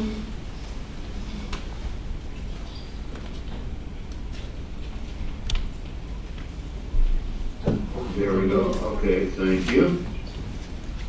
Yes, I had just a few follow-up questions with regard to sampling. And part of that was brought up with the sludge. But in addition to water, you need to be able to test soil because the soil can be contaminated too, so there should be a multi-pronged testing operation in the future. Secondly, this is a concern I have is, as we know, as everybody knows, EPA and all these other government agencies are being cut back. And according to the President of the United States, he wants to cut back on a lot of these requirements for environmental safety. So I'm praying that you don't see any of those come down. We hope and pray that that doesn't happen. Thank you. Iuali, did you have a question? Oh, I'm so sorry. Melanie, please. Yeah, thank you very much. Okay, are any of the tanks slated for accelerated closure due to heightened contaminated risk? No. What do you mean by accelerated closure? I mean, we have a set schedule, we have a process that we tackle each tanks, and we have an integrated master schedule that lays that out. There's no tanks that have been changing plans. But sorry, I'm confused by the question. Oh, okay, well, let me just kind of clarify this. Based on some of the research I've done, it has indicated that tanks 13, 14, 17, and 18 are prioritized due to historical sludge accumulation and structural concerns. So tanks 13, you said 13, 14, 17, 18? Yeah. So 13, 14, 17, 18 have already gone through the clean, inspect, repair process and were never put back in use. So those have all been previously cleaned and were never refilled and never put back into use. So with regards to how those were going to be closed, we still have to work with the EPA and DOH to figure out the best way forward to cleanly document the condition they're in, and that they have remained petroleum-free. And so if that's what you mean by accelerated closure, but those are never had fuel in them after they were taken out of service, a decade plus ago. Okay. Let's see, now the risk of vapor intrusion and groundwater leaching during deconstruction, and how is that mitigated? I would help as far as the context behind your question. Okay, like are you involved in sub-slab depressurization system, real-time vapor monitoring, groundwater well expansion around the facility? Is all these methods being implemented? Yep, we continue to do passive soil vapor monitoring below the tanks. We also have a robust groundwater monitoring program, which we are not discontinuing anytime soon. We continue to add more wells to that network of groundwater monitoring, both at RedHill and Sentinel wells off property. And we're also sampling at a very high frequency to pay very close attention if there's any change in conditions across those groundwater monitoring wells. So we sample twice a month right now. Standard is quarterly for groundwater monitoring. So we do both of those with respect to monitoring the environmental conditions at the facility. Any third-party follow-up sampling done that's more unbiased? Well, we use EPA certified methods and we use an EPA certified lab. DOH and EPA, they are welcome to do split sampling as their authority as regulators imply. But we do not have a third party conducting groundwater or desampling and monitoring at the site. Okay, final question regarding the piping. I heard you're going to fill it with a foam. Is the piping then rinse triple rinse protocol for this inaccessible piping? Is that done before it is filled? So yeah, so the first thing we do with the pipeline is you'll hear the term pigging. Pigging? Yes, so it's fancy term. But the pigging essentially is, think of it as like running a squeegee through the pipes to push all the accumulated fuel, the trapped fuel that is in there. And so we actually begin pigging operations next week. So the pipeline is first fully pigged until, again, it's squeaky clean, right? So you continue to run these large foam cylinders through either push or pull process until essentially the pipe squeaks and it's squeaky clean, all right? And then you push air through it, air dries, and then again, we'll for the vast majority of the 10 miles of pipeline, it will be removed, it will be cut out. And so part of that is you've got to bring a marine chemist in to certify, right, that there's not any sort of explosive, anything that's safe for humans to work on. So there's that process. But with regards to the foam alternative, that is going to be used on a very conditional basis that is still to be determined, right? We put that in supplement 4 to be proactive in identifying it as an alternative, but it is not intended to replace or remove, as these, hey, we're not going to remove it, we're just going to foam them. We are removing the vast majority of the pipeline. What we are looking for is alternatives that keep in mind worker safety as we look at certain, as these pipes twist and turn, is realized one of these 10-foot sections of pipe is over a half a ton, right? And some of these are overhead work and so forth. So we're looking at ways to say, hey, is there a smarter way to do this than putting somebody's life at risk as they try to remove it? So inaccessible, then you're still accessing it by pigging it. Right? Correct. You're pushing. Think of the foam on the end of it, right? You're pushing that, and if that thing is air driven, it's push or pull, right? It can make the twists and turns to get around those corners. Thank you. Marty? For the groundwater monitoring that you're doing, Ben, twice a month, thank you very much for doing that. Are you testing for the same contaminants that the Board of Water Supply is testing for? I'm not sure whether we're testing exactly the same, but what we are testing for is closely coordinated with EPA and DOH, and they ultimately decide what that is. But it is a pretty robust group of analytes pertaining to fuel-related compounds. Okay, so if a regulator like the Department of Health asks the Navy to test for the same contaminants that the Board of Water Supply is testing for, you would do it?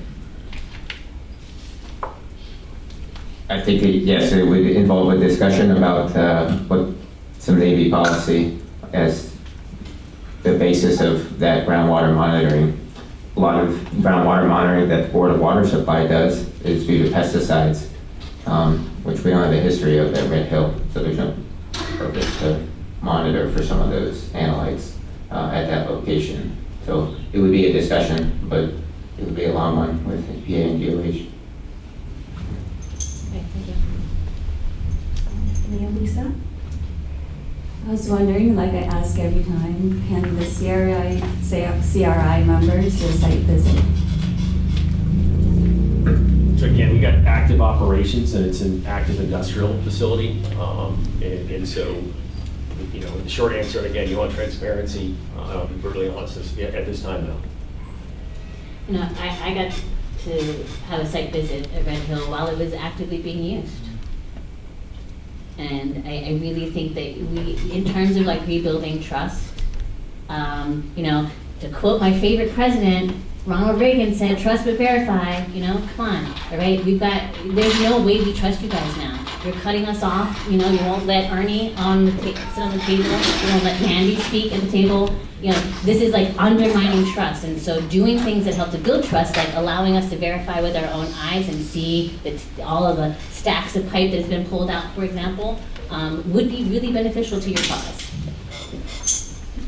So I will say, so we are doing LiDAR study. One of those things there is to document current state and then eventually document final state, to your point, so that people can visualize it and see it. But recognizing, right, it is an industrial site. And we've got a lot of different things going on simultaneously to include erosion control and other things. And it's not practical this time to host visitors. Bill had his hand up. I don't know if it's still up, I can't see. No? Haylani, your question? Yeah. Are you folks informing the residents that move into housing on your water distribution line about the RedHill spill and what happened, and that there is a risk of drinking the water from the faucet? Are you doing that? We do have as part of the drinking water information program, we do attend many of the assemblies, newcomers assemblies, some of the other forums that the Joint Base puts on a regular basis. We also go out in those neighborhoods.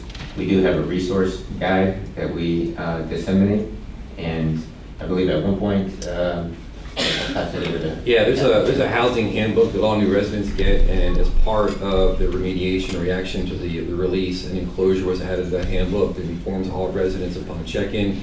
I can only speak for Navy housing and those in that distribution system, but it's hard when you have public-private venture housing and a third party, a private business running something. And so we leverage all the power we have as a naval institution to give them that information. We provide them that information, and they have been receptive of that and put it in their handbook to notify all residents upon check-in. It's something they're given when they go to the Housing Welcome Center, and it's something they can maintain or call and ask questions about based off the information provided therein. So all the housing on the line are being given this information? No. They're given it when they check in and they go to the Housing Welcome Center. There's a handbook that they're given, a closure or appendix. I'm not sure the correct verbiage, but they are given that. Okay. I just did a water drop in Eva near some of your housing, and a lot of families were not informed of the RedHill spill. So I'm sure there doesn't seem, I mean, what you're saying doesn't seem to be fitting with what I'm hearing from the community. Yeah, I can only tell you to provide that information then, but in addition to that information, for instance, over the next 9 weeks, we have over 15 engagement events across the entire distribution system to include neighborhood boards, community association meetings. We have town halls that the Joint Base holds. We have all of our public-facing events in accordance with regulators. Ben went through that long list, and so we flood the entire atmosphere with information in addition to that handbook. I recognize when you get a handbook, sometimes when you're doing a PCS move, you get that handbook, you're like, great, and you put it on the shelf and you get back to unpacking your boxes. Totally understand that, which is why we take other means and methods. Our app, our podcasts, our weekly RedHill updates. So we do everything we can to add to what the housing private venture person puts out. So we definitely ensure that we do our best and use every resource we have to inform the public. Are you giving them filters for their water? I know that there were families that reported. I did report to the EPA. I don't know if you got the email, but there were families that we did encourage that were having issues with their water about a month ago. And they did report it to the Department of Health as well, and I had them report it to you folks. And one of them did tell me that they were getting a case of water or something, and you guys did do that. But my concern here is, are you letting families know that their water may not be safe to drink? Is that, I mean, because you can go to as many public meetings as you want to, but if you're not sharing that information, like there was a spill, that there may be residual fuel in the pipes weren't replaced. So are you informing families like that? I mean, just depends on how you're telling them, you know? We inform and respond to consumer inquiries and concerns about the drinking water, but the 16,000 samples we've taken over the past 3.5 years all indicate that the water is safe and meets standards. But we continue that service for residences, where we will respond and conduct. We recently tried to put together individual a fact sheet. I know that you've requested this in the past, and you actually have it up near the front. Is meant kind of geared towards that and has a history. Our assessment is that based on the samples, we haven't seen fuel, and so it does indicate that. But it has a little bit of that history, and if that's something that's helpful to distribute, you guys can take some in a digital version as well. And one last question about the supplement 4. So is there a post-closure tank monitoring plan? I mean, and what are the risks after closure? So yeah, it's in the works. That's part of that post-closure design working group, is to establish what is, again, how do we go back in and validate the material and monitor the material condition of the tanks. And so that is all to be worked out. That's why I talked about that design working group, is to flush those details out of what's required, what's the frequency and cadence at which you need to go in and visually inspect each tank, and so forth.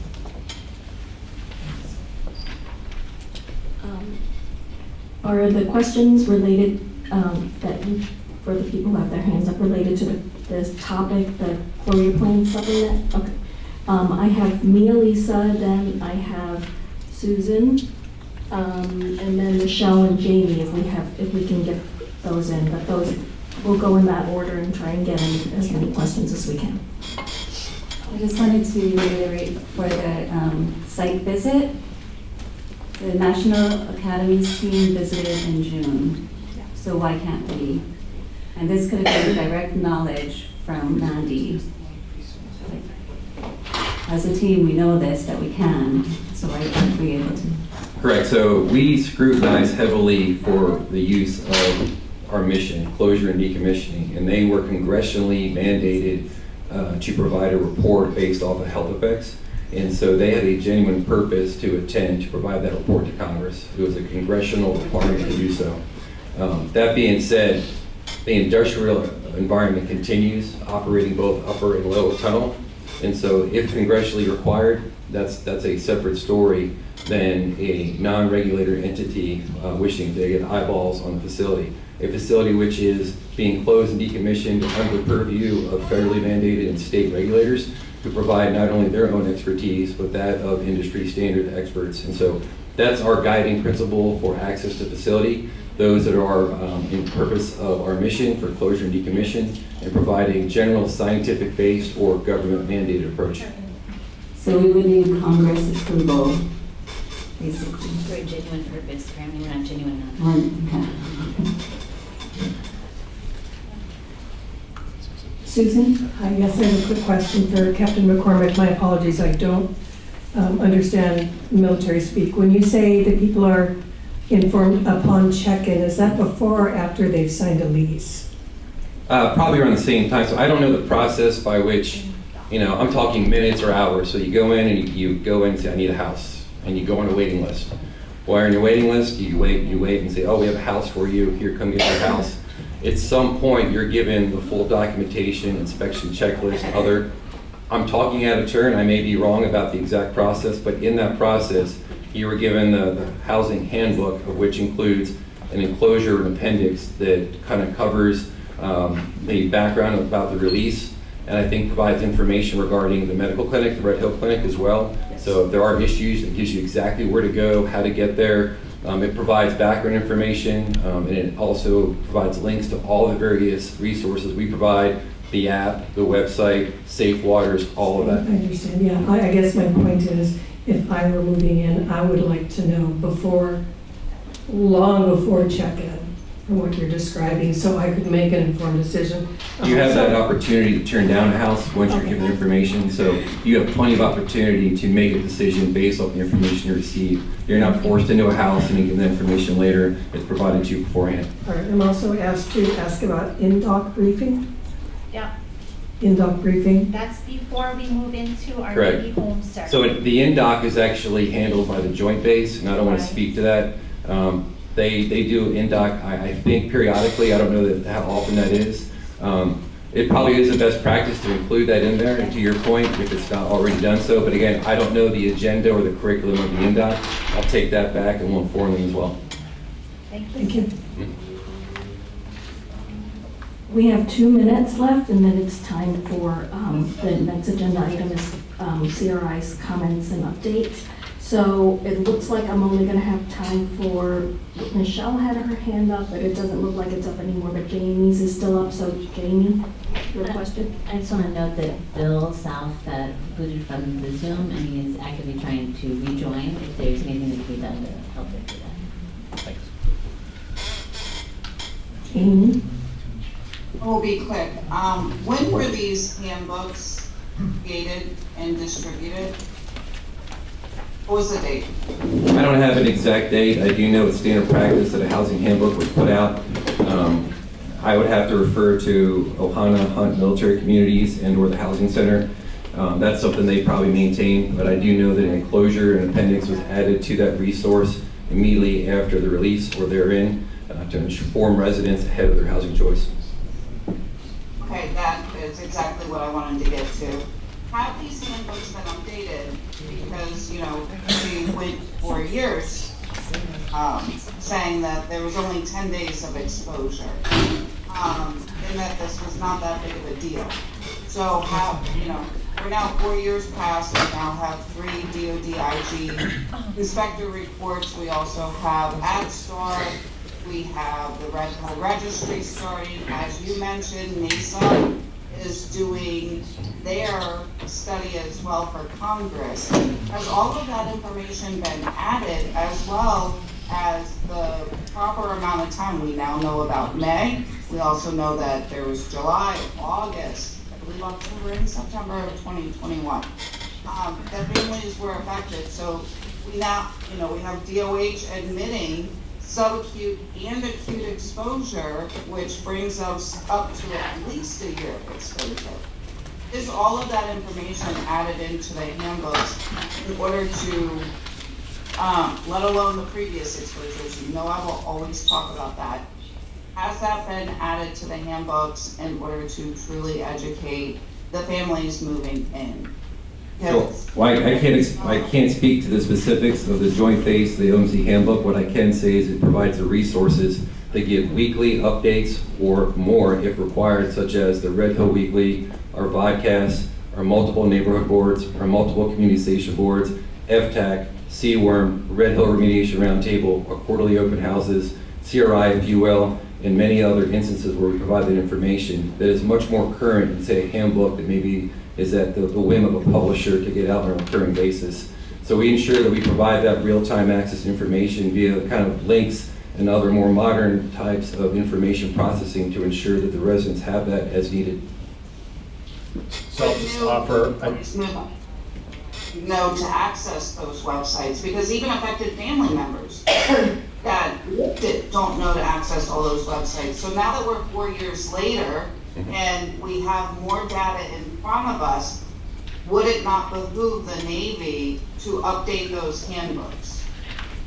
I'll just offer, this has been a recurring topic, and it's clearly very important that maybe we can nominate it as a discussion. We kind of sidetracked off something before, and I know we're running out of time, but I'd say, it seems to be one that we circle back to, and it'd be good to have an organized discussion maybe at the next meeting and prioritize that. Thank you.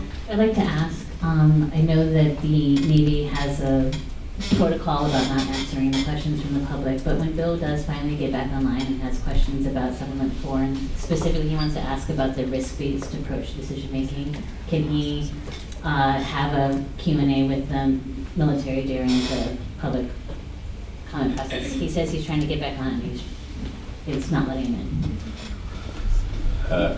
Yeah, so a couple things is, one, you guys can submit written comments, but the other thing is maybe we can save time before the public comments if you guys want to do your updates quick. I know B's. Yeah. You have 8 minutes to do your topic, because I have to get to the public comments by 7:30. Okay. Jamie, do you want to make the announcements? The first, go ahead. Go ahead if you want to play the registry video, if they have that, or audio. Yeah. Or do you just want me? You guys have that ready to go? Yeah, give me a second to pull it up. Go ahead with the other ones while they're doing that. Okay, NASM, as we discussed, did come out. Let me pull up my email very quickly because Mandy is also going to speak on that since we both are on the board for that. They did come out. I did get an update from Liz Boyle. They're drafting their report for the peer review this fall. The committee can consider information from the public until this report is published, which will be in March of 2026.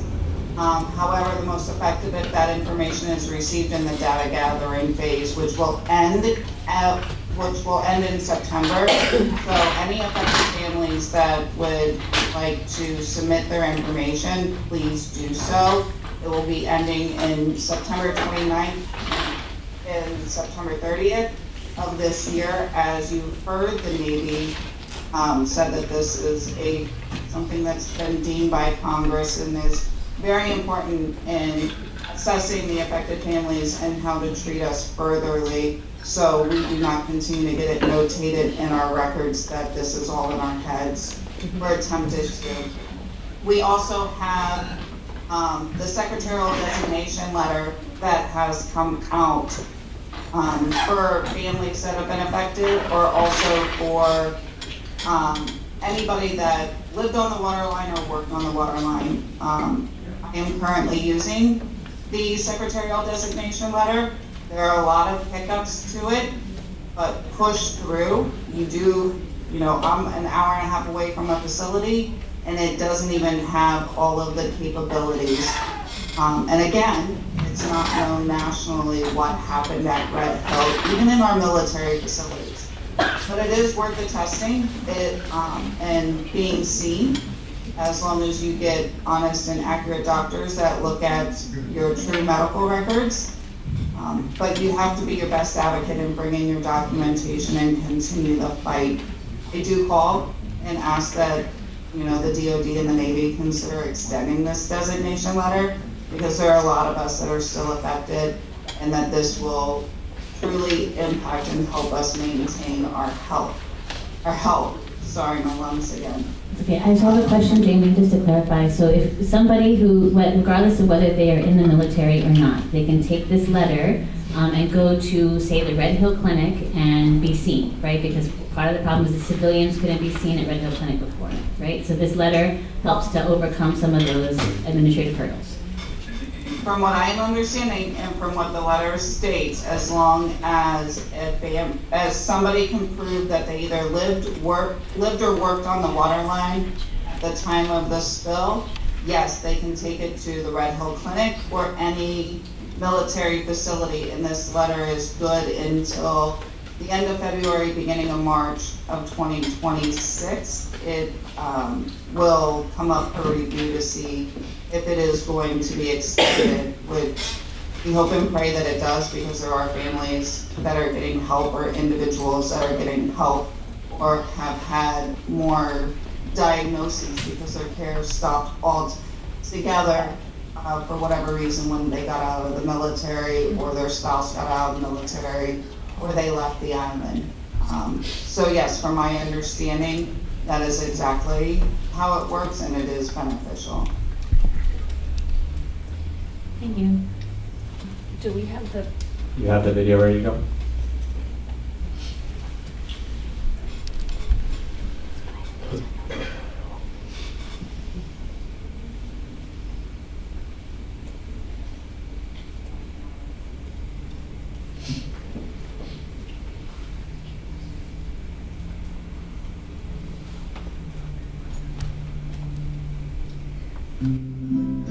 Save the date.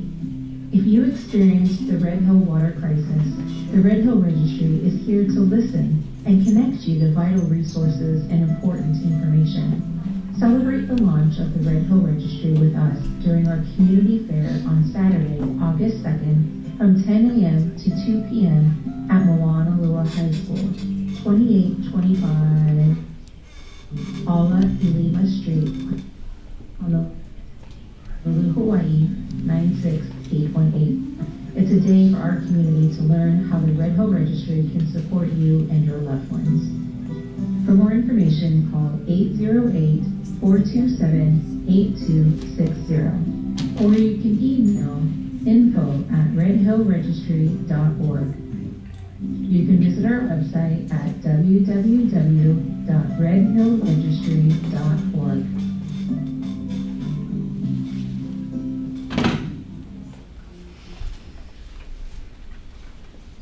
Okay, are there any other updates or announcements? Okay, thank you. We're gonna move to the public comment portion of the agenda. So we'll have comments for 30 minutes. Speakers with questions and comments that are within the scope will be invited up to speak for up to 2 minutes in order that we receive. And just so that we're clear, attending members from the CRI, the Navy, EPA, or DLA will not provide responses at this meeting, but we will take comments. Thank you. Okay, at this time I'll bring up the first speaker, Davey Ann, MT, who's going to talk about affected family Navy housing. Can you say this on deck so that they can, the next two speakers as well, so they're prepared? The next speaker on deck will be Camilla.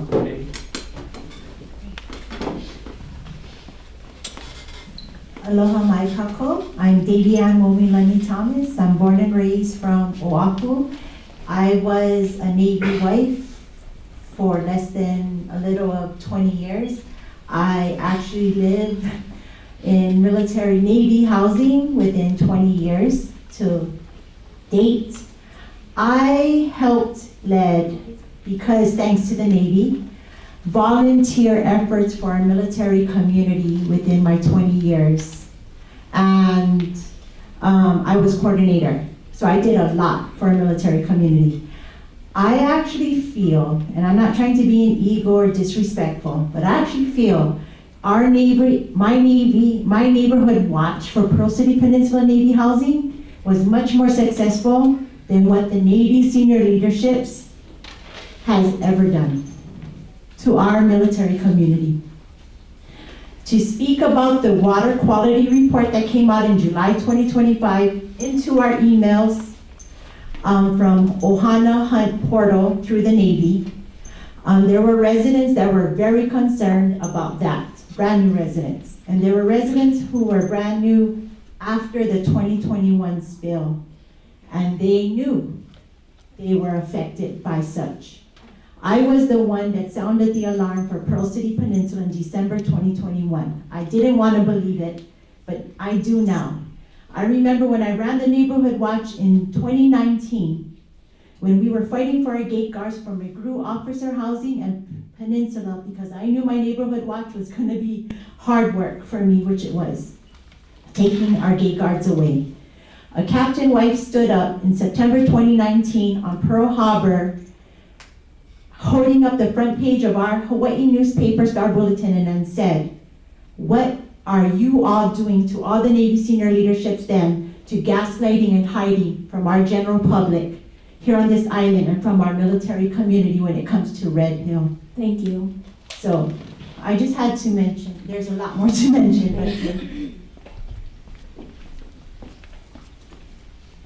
Aloha, my name is Camilla Ayu. I am a community member. I grew up in Wailupe. I lived in Colorado. I'm home. I came home to the RedHill spill. I have 20 years of community facilitation experience, helping people navigate hard conversations in the nonprofit sector. And I want to talk a little bit about what happened when we first started the meeting.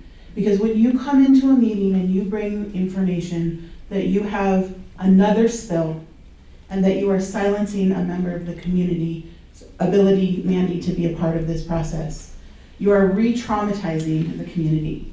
And so a good facilitator needs to understand the audience. They need to be able to pivot their agenda to make sure that we can establish trust with you as facilitators, as well as you who are trying to help us mitigate a tragedy. Jamie, I'm sorry, I can't read your last name from here, so, but I appreciate that you brought up the humanity of the fact that you left your family today. Because we're all human beings here, and we're all impacted by this. My drinking water, I'm afraid of my drinking water. And so I also wanted to talk to you, Ben, because we met at Kupuna Council. You with Brada from Community Schools, I can't remember his name. You folks came in and you talked to us about the testing.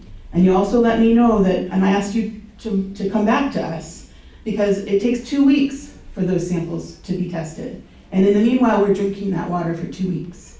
And so I'm going to reiterate the question I asked you that day, which is, why aren't we testing locally? You guys told me that there was funds that came to UH to do local testing so that we have rapid testing and results back so that we can feel safe and we can feel like we trust you. So I'm going to ask you again to come back with that. Your 2 minutes. Don't cut her off. We established that each speaker gets up to 2 minutes. You didn't cut off Ben when he went over. You know, Okay? and I This is think, like a that's finish. part of the facilitation. And I'm asking, you know what, and I'm almost done, I am almost done, but I think it's really important that you establish trust by allowing people to be heard. And because what you're doing with, you know, the military knows PTSD, and the community knows PTSD, and we need you folks to know PTSD. Do you understand? I hear what you're saying. Okay. We've established that it's up to 2 minutes per speaker. And trauma-informed I cares. understand, and Yes. what I'm trying to do, if you'll let me explain, is that we establish the rules so that everyone who has the same opportunity to speak. I understand, and trauma-informed facilitation requires that you acknowledge what I just said. That's what it is. Okay. So acknowledge me, so that we can Sharing, stop. and that you would like more time to speak. I actually am done. Because I'm emotionally frustrated now, which means I've been triggered. So when you were a trauma-informed facilitator, you'd know that, and you would hold a moment for us to take a collective deep breath and then speak again. Thank you for your time.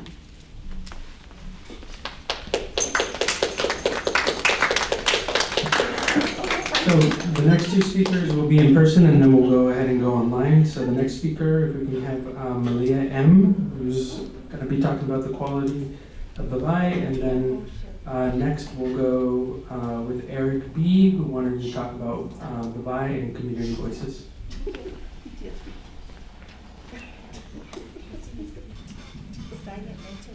He's my emotional support dog, and he's emotional. Aloha, e nā wahine, mahalo nui no kauleo, i kia manawa. I sit here and I listen to all this parts here and trillion here, and I am no scientist. But I am Kanaka. I know where I come from. And I know before you guys came here, we had zero. There was no parts to parts of our fight. And you gotta acknowledge that when you come to our aina. Because now we have an EPA that stands for Environmental Protection Agency. This is our EPA right over here. I'm an EPA right here. We are kia'i of this aina. We know how to clean it up. We know how to malama. And I very much know that there is zero quality of anything, PFAS, whatever it is, before you guys got here. We had the cleanest water of my home. I look at you guys and I don't know if you understand that you're still visitors here. I don't know if you comprehend that, but we will be here. My Mokupuni will be here. My generations on and on when you guys go home. And then what? Your 50-year thingy goes berserk, and then my keiki and my Mokupuni gotta clean up again. Come over here and facilitate this kind with the EPA telling us how many minutes we get to talk. Who gets to talk? You guys better remember where you guys are from too. If you have your immigrant people that have been here for generations, and you guys should be actually understanding us. Doesn't matter if you're Hawaiian or not. Our farmers know aina, our fishermen know aina. That's all I got to say, but it's kind of shame you degrade people I'm not here to be degraded, especially on my own aina. And when it's time to clean up again, I know exactly who's gonna be on our aina to clean it.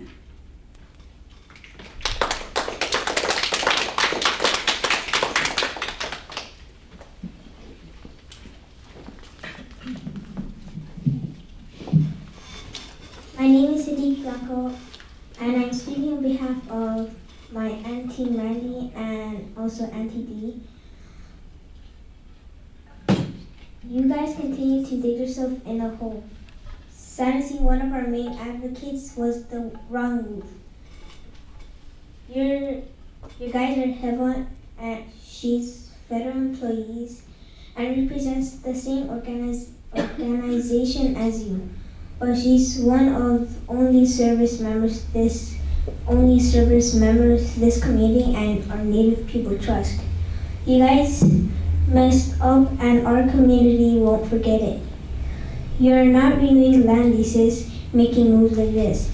If you treat your own like this, how are you guys gonna treat us? Mahalo.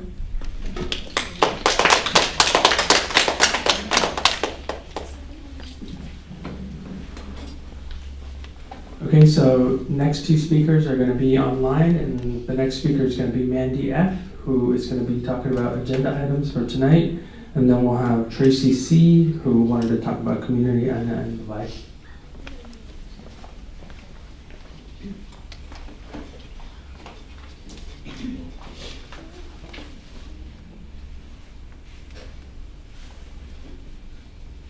Can you hear me?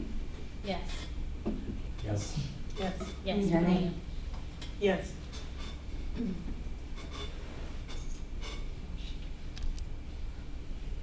Can you hear me? Yes.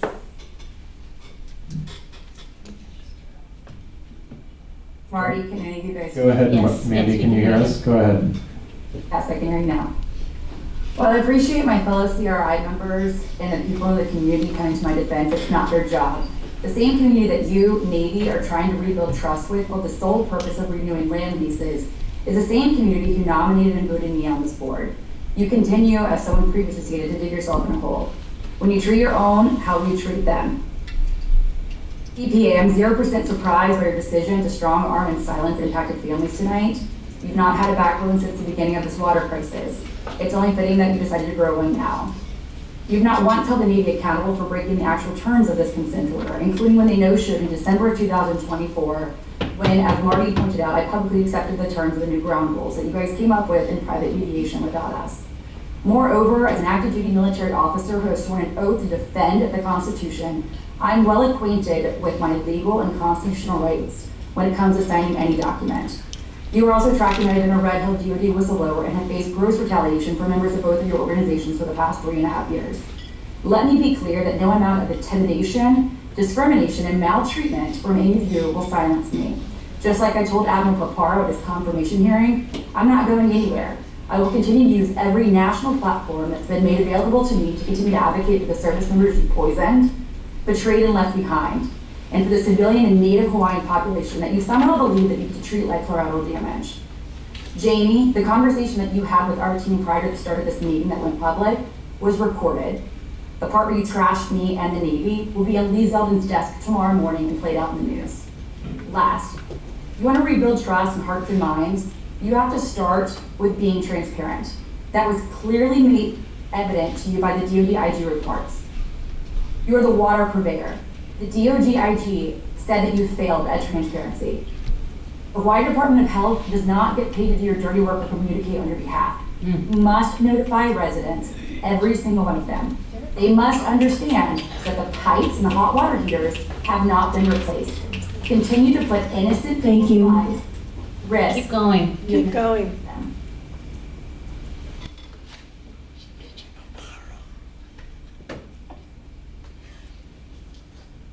Who's the next speaker?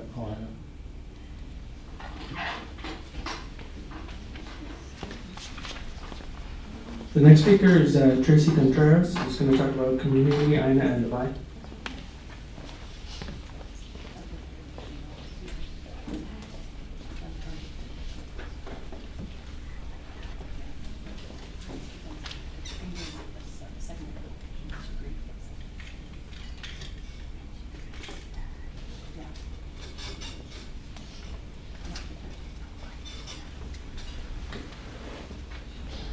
Hi, can you hear me? Yes, go ahead. Okay, so we talked about the pipes. I just wanted to say that I lived on Ohio Municipal. I know all about the pipes. I know all about being sick. My family's sick. My family there is sick. I may have left Hawaii, but my heart is there. Me, Amy, Mandy, all of you there. I love you guys so much. You know, as an impacted community member, I've remained in contact with my second family, my RedHill family. See, shame on you guys for not letting Mandy talk sooner.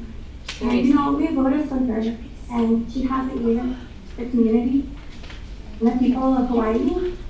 And you know, I don't feel that we've been represented in this meeting tonight because you silenced her, and you silenced so many of us. I'm at 123 now. How are you ever going to build trust? You guys, seriously, how are you ever going to build trust? You didn't even let Ernie. You didn't allow him to speak because he's in a lawsuit. It's just not a valid excuse. There are 4 members in the CRI who have filed a lawsuit against the Navy. And you know, you guys, you think you're going to get these land leases acting like this? Breaks my heart. It just really breaks my heart. People are still on that water. You guys are telling them that it is safe to drink. You guys flushed my house, told me it was safe to drink. And it was spiraling a rainbow of, I don't even know what that shit was. So I'm gonna tell you this. You're never, never, never gonna build trust with the people, this island of Hawaii. No one's gonna trust you. You're not gonna do this whole transparency thing, it's crap. So this is why no one trusts you. You don't let us speak. You're not really transparent. You're gonna build these new books. What are you gonna put in them? You're gonna put the truth, which is more lies. I don't believe you. Thank you so much.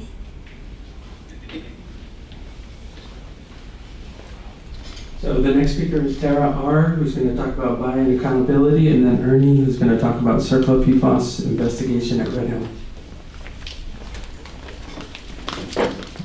Aloha. Well, this is my public oral declaration for the record, RedHill CRI meeting. O Tara Rojas ko inoa. I testify under penalty of perjury that the following is true to the best of my knowledge, understanding, and belief. I speak not just as a resident, but as a protector of this aina. Let me be crystal clear. This entire process rests on contradictions and bad faith. You boast of transparency, yet when families demanded water buffaloes when I advocated for them at one of your Navy open house meetings, you deflected. You held people as your greatest asset, yet our communities remain ill. Your own families remain ill. Our pipes corroded, their pipes corroded, and their hot water heaters unreplaced, and still you propose to reopen contaminated wells. You poison us. You continue to poison us, and your own documents confirm it. According to the Department of Defense Inspector General's November 18, 2024 report, approximately 19 gallons of fuel, JP5 fuel, remained in an overhead pipeline from May to November 2021 without detection or reporting, directly contaminating the Joint Base Pearl Harbor Hickam water system due to the Navy's failure to follow its own incident response and reporting protocols. Your draft EA concedes that tanks were coated for decades with zinc chromate, a recognized carcinogen, and under Black's Law Dictionary 5th edition, yet you refuse to test for chromium absent and arbitrary exceedance.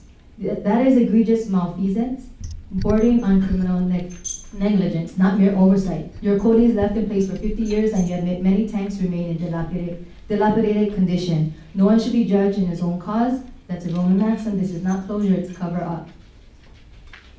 You spilled another 300 gallons just last month. You have not remediated the Pearl Harbor Superfund site.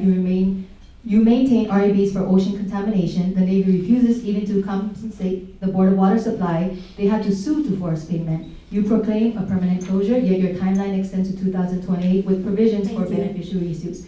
Beneficial for whom? Not for the people of Hawaii, only for military contracts. Thank you. Almost out. Where is the raw truth? We're not your training ground. We're not your dumping ground. You've reached your fiduciary duty to safeguard life, health, and the environment under the public trust doctrine recognized by the U.S.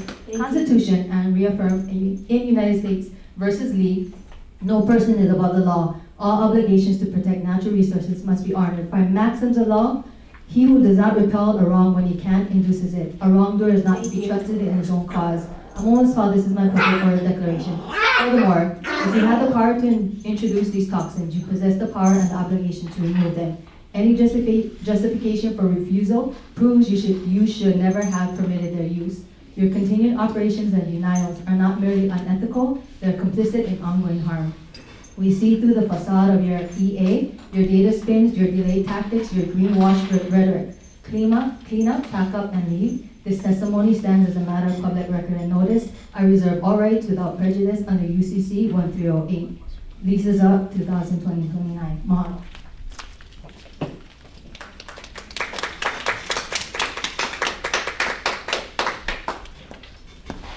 Aloha, Ernie Lau from the Honolulu Board of Water Supply. I just want to thank the EPA for setting us opportunity to testify tonight. I just want to bring to the attention of the CRI members and also the community. There is I think a bigger story to tell about PFAS investigations at RedHill. I think Admiral Williams kind of mentioned that it is under another part of the Navy. There is a website that's set up that's a good source for information, redhillern.com, redhillern.com. Environmental Restoration Navy program at RedHill. And in their website, they'll talk about the next Restoration Advisory Board meeting, which is usually held here, will be held on August 27th. So if you want to learn more about what's happening there under the base commander, which is not Admiral Williams, but come to the RAB meeting on August 27th and use that as an opportunity to learn more about not only RedHill contamination, but the contamination issues on the entire Joint Base Pearl Harbor Hickam. I'll close on this. Some of the PFAS results in a short summary here at the Joint Base Pearl Harbor Hickam Safe Waters website.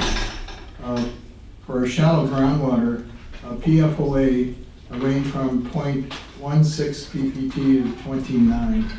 PFOS was 0.12 to 69 parts per trillion.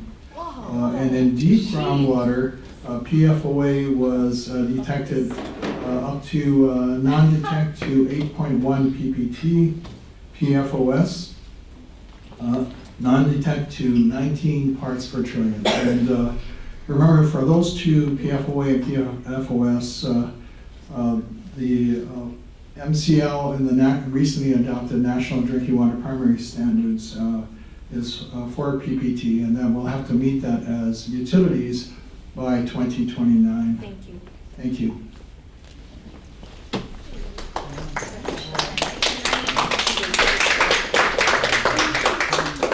So next we have Joyce, who wants to talk about the closure plan supplement 4, and then we have Susan PD, who wants to talk about closure supplement 4 and NHPA.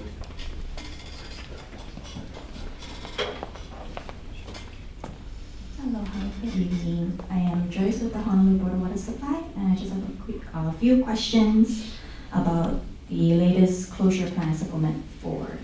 And I was wondering, has a geotechnical study been conducted to assess the long-term environmental and structural impact of leaving tanks in the ground, emptied, closed in place? The latest closure plan mentions a long-term structural integrity plan of the RedHill underground storage tank issued May 26th of 2023. So I was just wondering where I can find a copy of this report. And then also the closure plan, supplemental 4, also mentions about abandoning 10% of the total length of the RedHill bulk fuel storage facility pipelines in place by filling it with a hard set foam, which absorbs and encapsulates residual fuel and water. And I just want to mention that 10% of 10 miles of pipeline is 1 mile, or 5,280 feet of pipelines with residual fuel that will remain underground above our drinking water aquifer. There shouldn't be any residual fuel because they're going to clean it up. It was in the plan itself. I know, the plan says that this foam is gonna absorb fuel. Yeah. There shouldn't be any fuel there to absorb. Yeah, so can you please provide also just additional chemical information about this hard set foam and what's in it? Thank you. Thank you.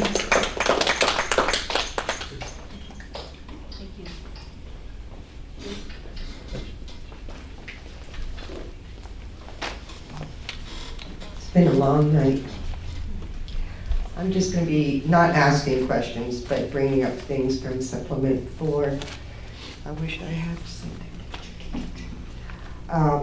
To ensure that Department of Health and the EPA comments to Supplement 4 are made available someplace, because the collation of the documents has not been being done very well anymore. It was like in the beginning, we were able to see the documentation, but now it's a fishing expedition. So this may even already be out there, but I can't find it. And then on section 2.2, page 9, the National Historic Preservation Act is being mentioned, and all activities towards closure are not going to be, will continue to be prioritized over section 106. However, it offers a question mark for me as to the what if. What if it is determined to be under the Historic Preservation Act? I'm not asking for an answer, it's just one of my things revolving around in my head. And one more thing, but I gotta put something down.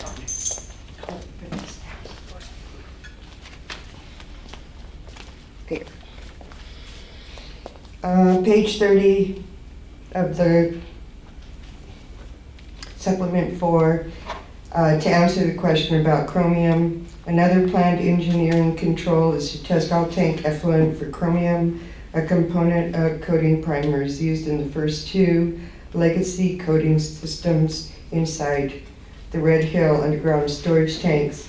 And my purpose is to usually go through these things with a fine-tooth comb, and that's what I do. Thank you. Thank you. That's it, okay. That concludes all of the public comments that we had. And thank you for coming, everyone, and have a good evening. I'm very disappointed in how this meeting went. The fact that we was in the Zoom, the fact that Mandy wasn't allowed to participate, the fact that Ernie wasn't allowed to participate. And the fact that the agenda that the Navy set up, we lost whatever, 15, 20 minutes at the beginning on a topic that they were not able to answer. Like, the expectations here are not being met. I regret signing ground.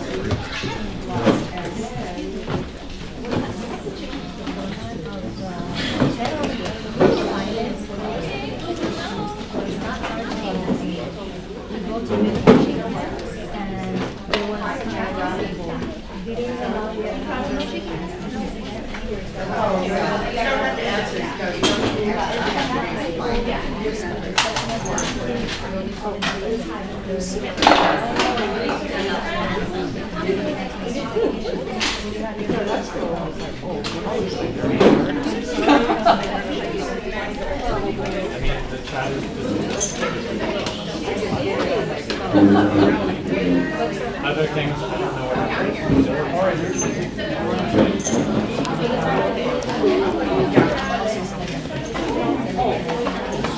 well, that's on a ticket. You're welcome. Bye. See you later. Oh, thank you later. There were some. And I'll say Keep our water safe and dry. Thank you, Kathy. Okay, so tonight's meeting was a travesty. In the beginning, they would not let an elected CRI member, Mandy Fint, take her seat. What happened last year was the Navy did not attend any CRI meetings for over 7 months. And when they finally did decided to come back, it was only after they amended, along with the EPA and the DLM, after they amended the consent order to shut down RedHill. In the amendment, they pretty much just made us like a community group that they listed as one of the community people that they're gonna consult with. I mean, they didn't even use the word consult. It was just basically they just have to meet with us once a quarter. And we were forced to sign ground rules.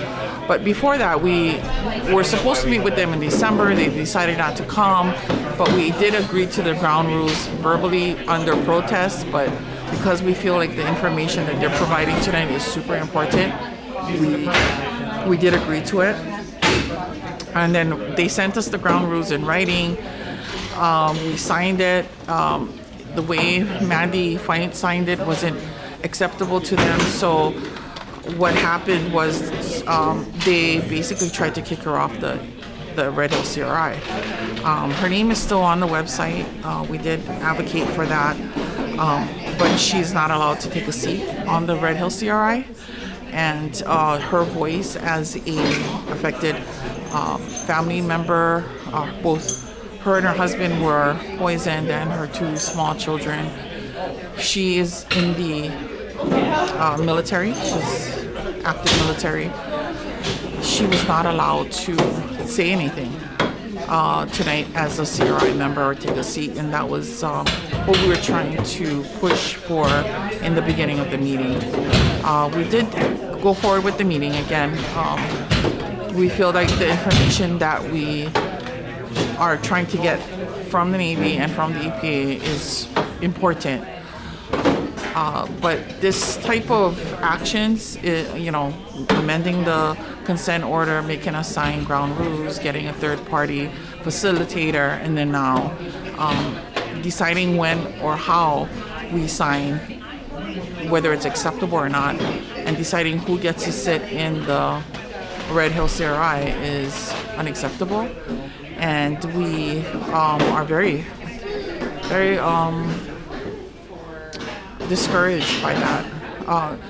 Talk about trying to build trust. This is not building trust when they silence a family member of, a member of the CRI and someone who was poisoned. And then their leases are up. And I just literally went to their lease hearings in Kauai, one of them, and I watched the other 2 online. And the whole time they're saying, we want to work with the community, we want to hear what the community has to say, blah, blah, blah. Their leases are up in 2029 for PMRF, the Pacific Missile Range facility on West Kauai. So they're telling us one thing at these missile hearings, PMRF hearings, to retain 8,000 acres, over 3,000 acres of stolen Hawaiian lands. We want to work with the community. We work with the community. We advocate for, access, this and that. And then here in the RedHill CRI meeting, they're silencing a very important voice, someone who was duly elected into the CRI. And that is absolutely unacceptable. I didn't know what to do next. I just was hoping they would do the right thing tonight and let Mandy speak. Anybody else want to say anything? Oh, Kumela, did you want to say something? Can you talk about trauma-informed facilitation? What should I say? Just talk about how this is not trauma-informed facilitation. I think when you're working with community that's been traumatized, it's really important to know what their trauma triggers might be so that you can anticipate the emotions. And if you are going to deliver news of another spill after we've had multiple spills, it's really important to make sure that you prepare prepare for time for the reaction of that news for people who've already been traumatized with that. Yeah. For the live? I know it's live. Just say something. Hey everybody. It's live. Yeah, it's a bunch of bullshit. That's what it is. We all know. Marty want to say anything? I think Marty wanted to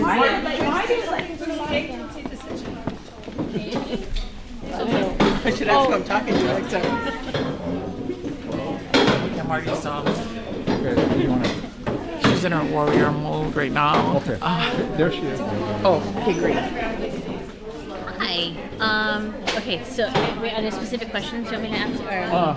Or Well, just I just recapped I'm just so disappointed in how the one time the EPA finds a backbone, it's against the community on behalf of the Navy, and for all the other times in which the Navy has shirked their responsibilities, has not shown up, has not followed through, even from the 2014 leak, and all the reports that they've done and didn't follow through and didn't get things, it's just very, very disappointing that the EPA lets them slide all the time, give them extra time, allow them to do whatever, and then for us, for the public, it's got to be like, perfect to the T every time. Like, yeah, it's just, like Camille said, it's just re-traumatizing. So, and I feel bad because I feel like having gone through this more than one time, and I feel like I told people that the CRI can make a difference.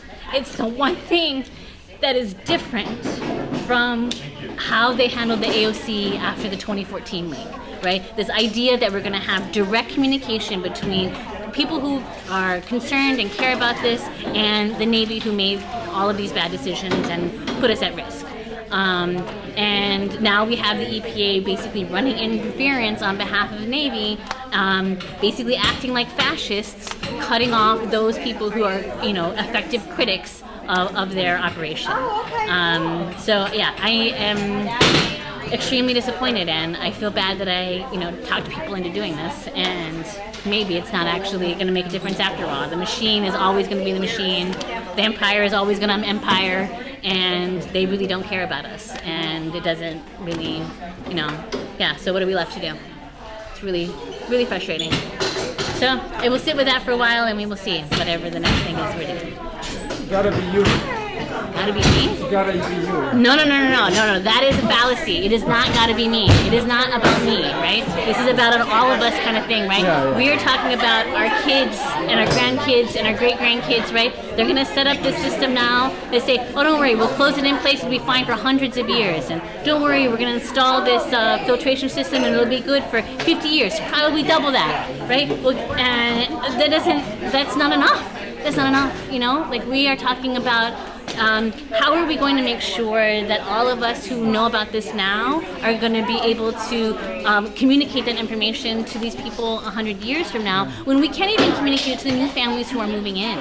Like, it's just crazy. I think what really needs to happen, instead of the military spending $500 million on a system that's only going to filter water for 50 years, maybe they downsize the number of people who are living here so that they don't have to use as much water. Maybe we try to focus our economy away from war making and towards things that are actually healing and taking care of us, instead of trying to kill people. Yeah, I don't know. We can't be surprised that we put, an institution that specializes in killing people in charge of, the one thing that we all need to survive, which is clean water. I guess it's not the one thing. It's one of the few things that we all need to survive. Anyway, I can't believe how disappointed I am. And keep being truthful and being, honest. Keep on keeping on, right? Yeah. Don't let the bastards keep you down. Push back. That's right, push back. Thank you very much. You're awesome, Oren. Thank you for always being there for us. All right.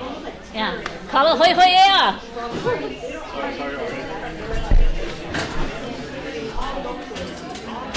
Okay, I'm there. Okay, no worries.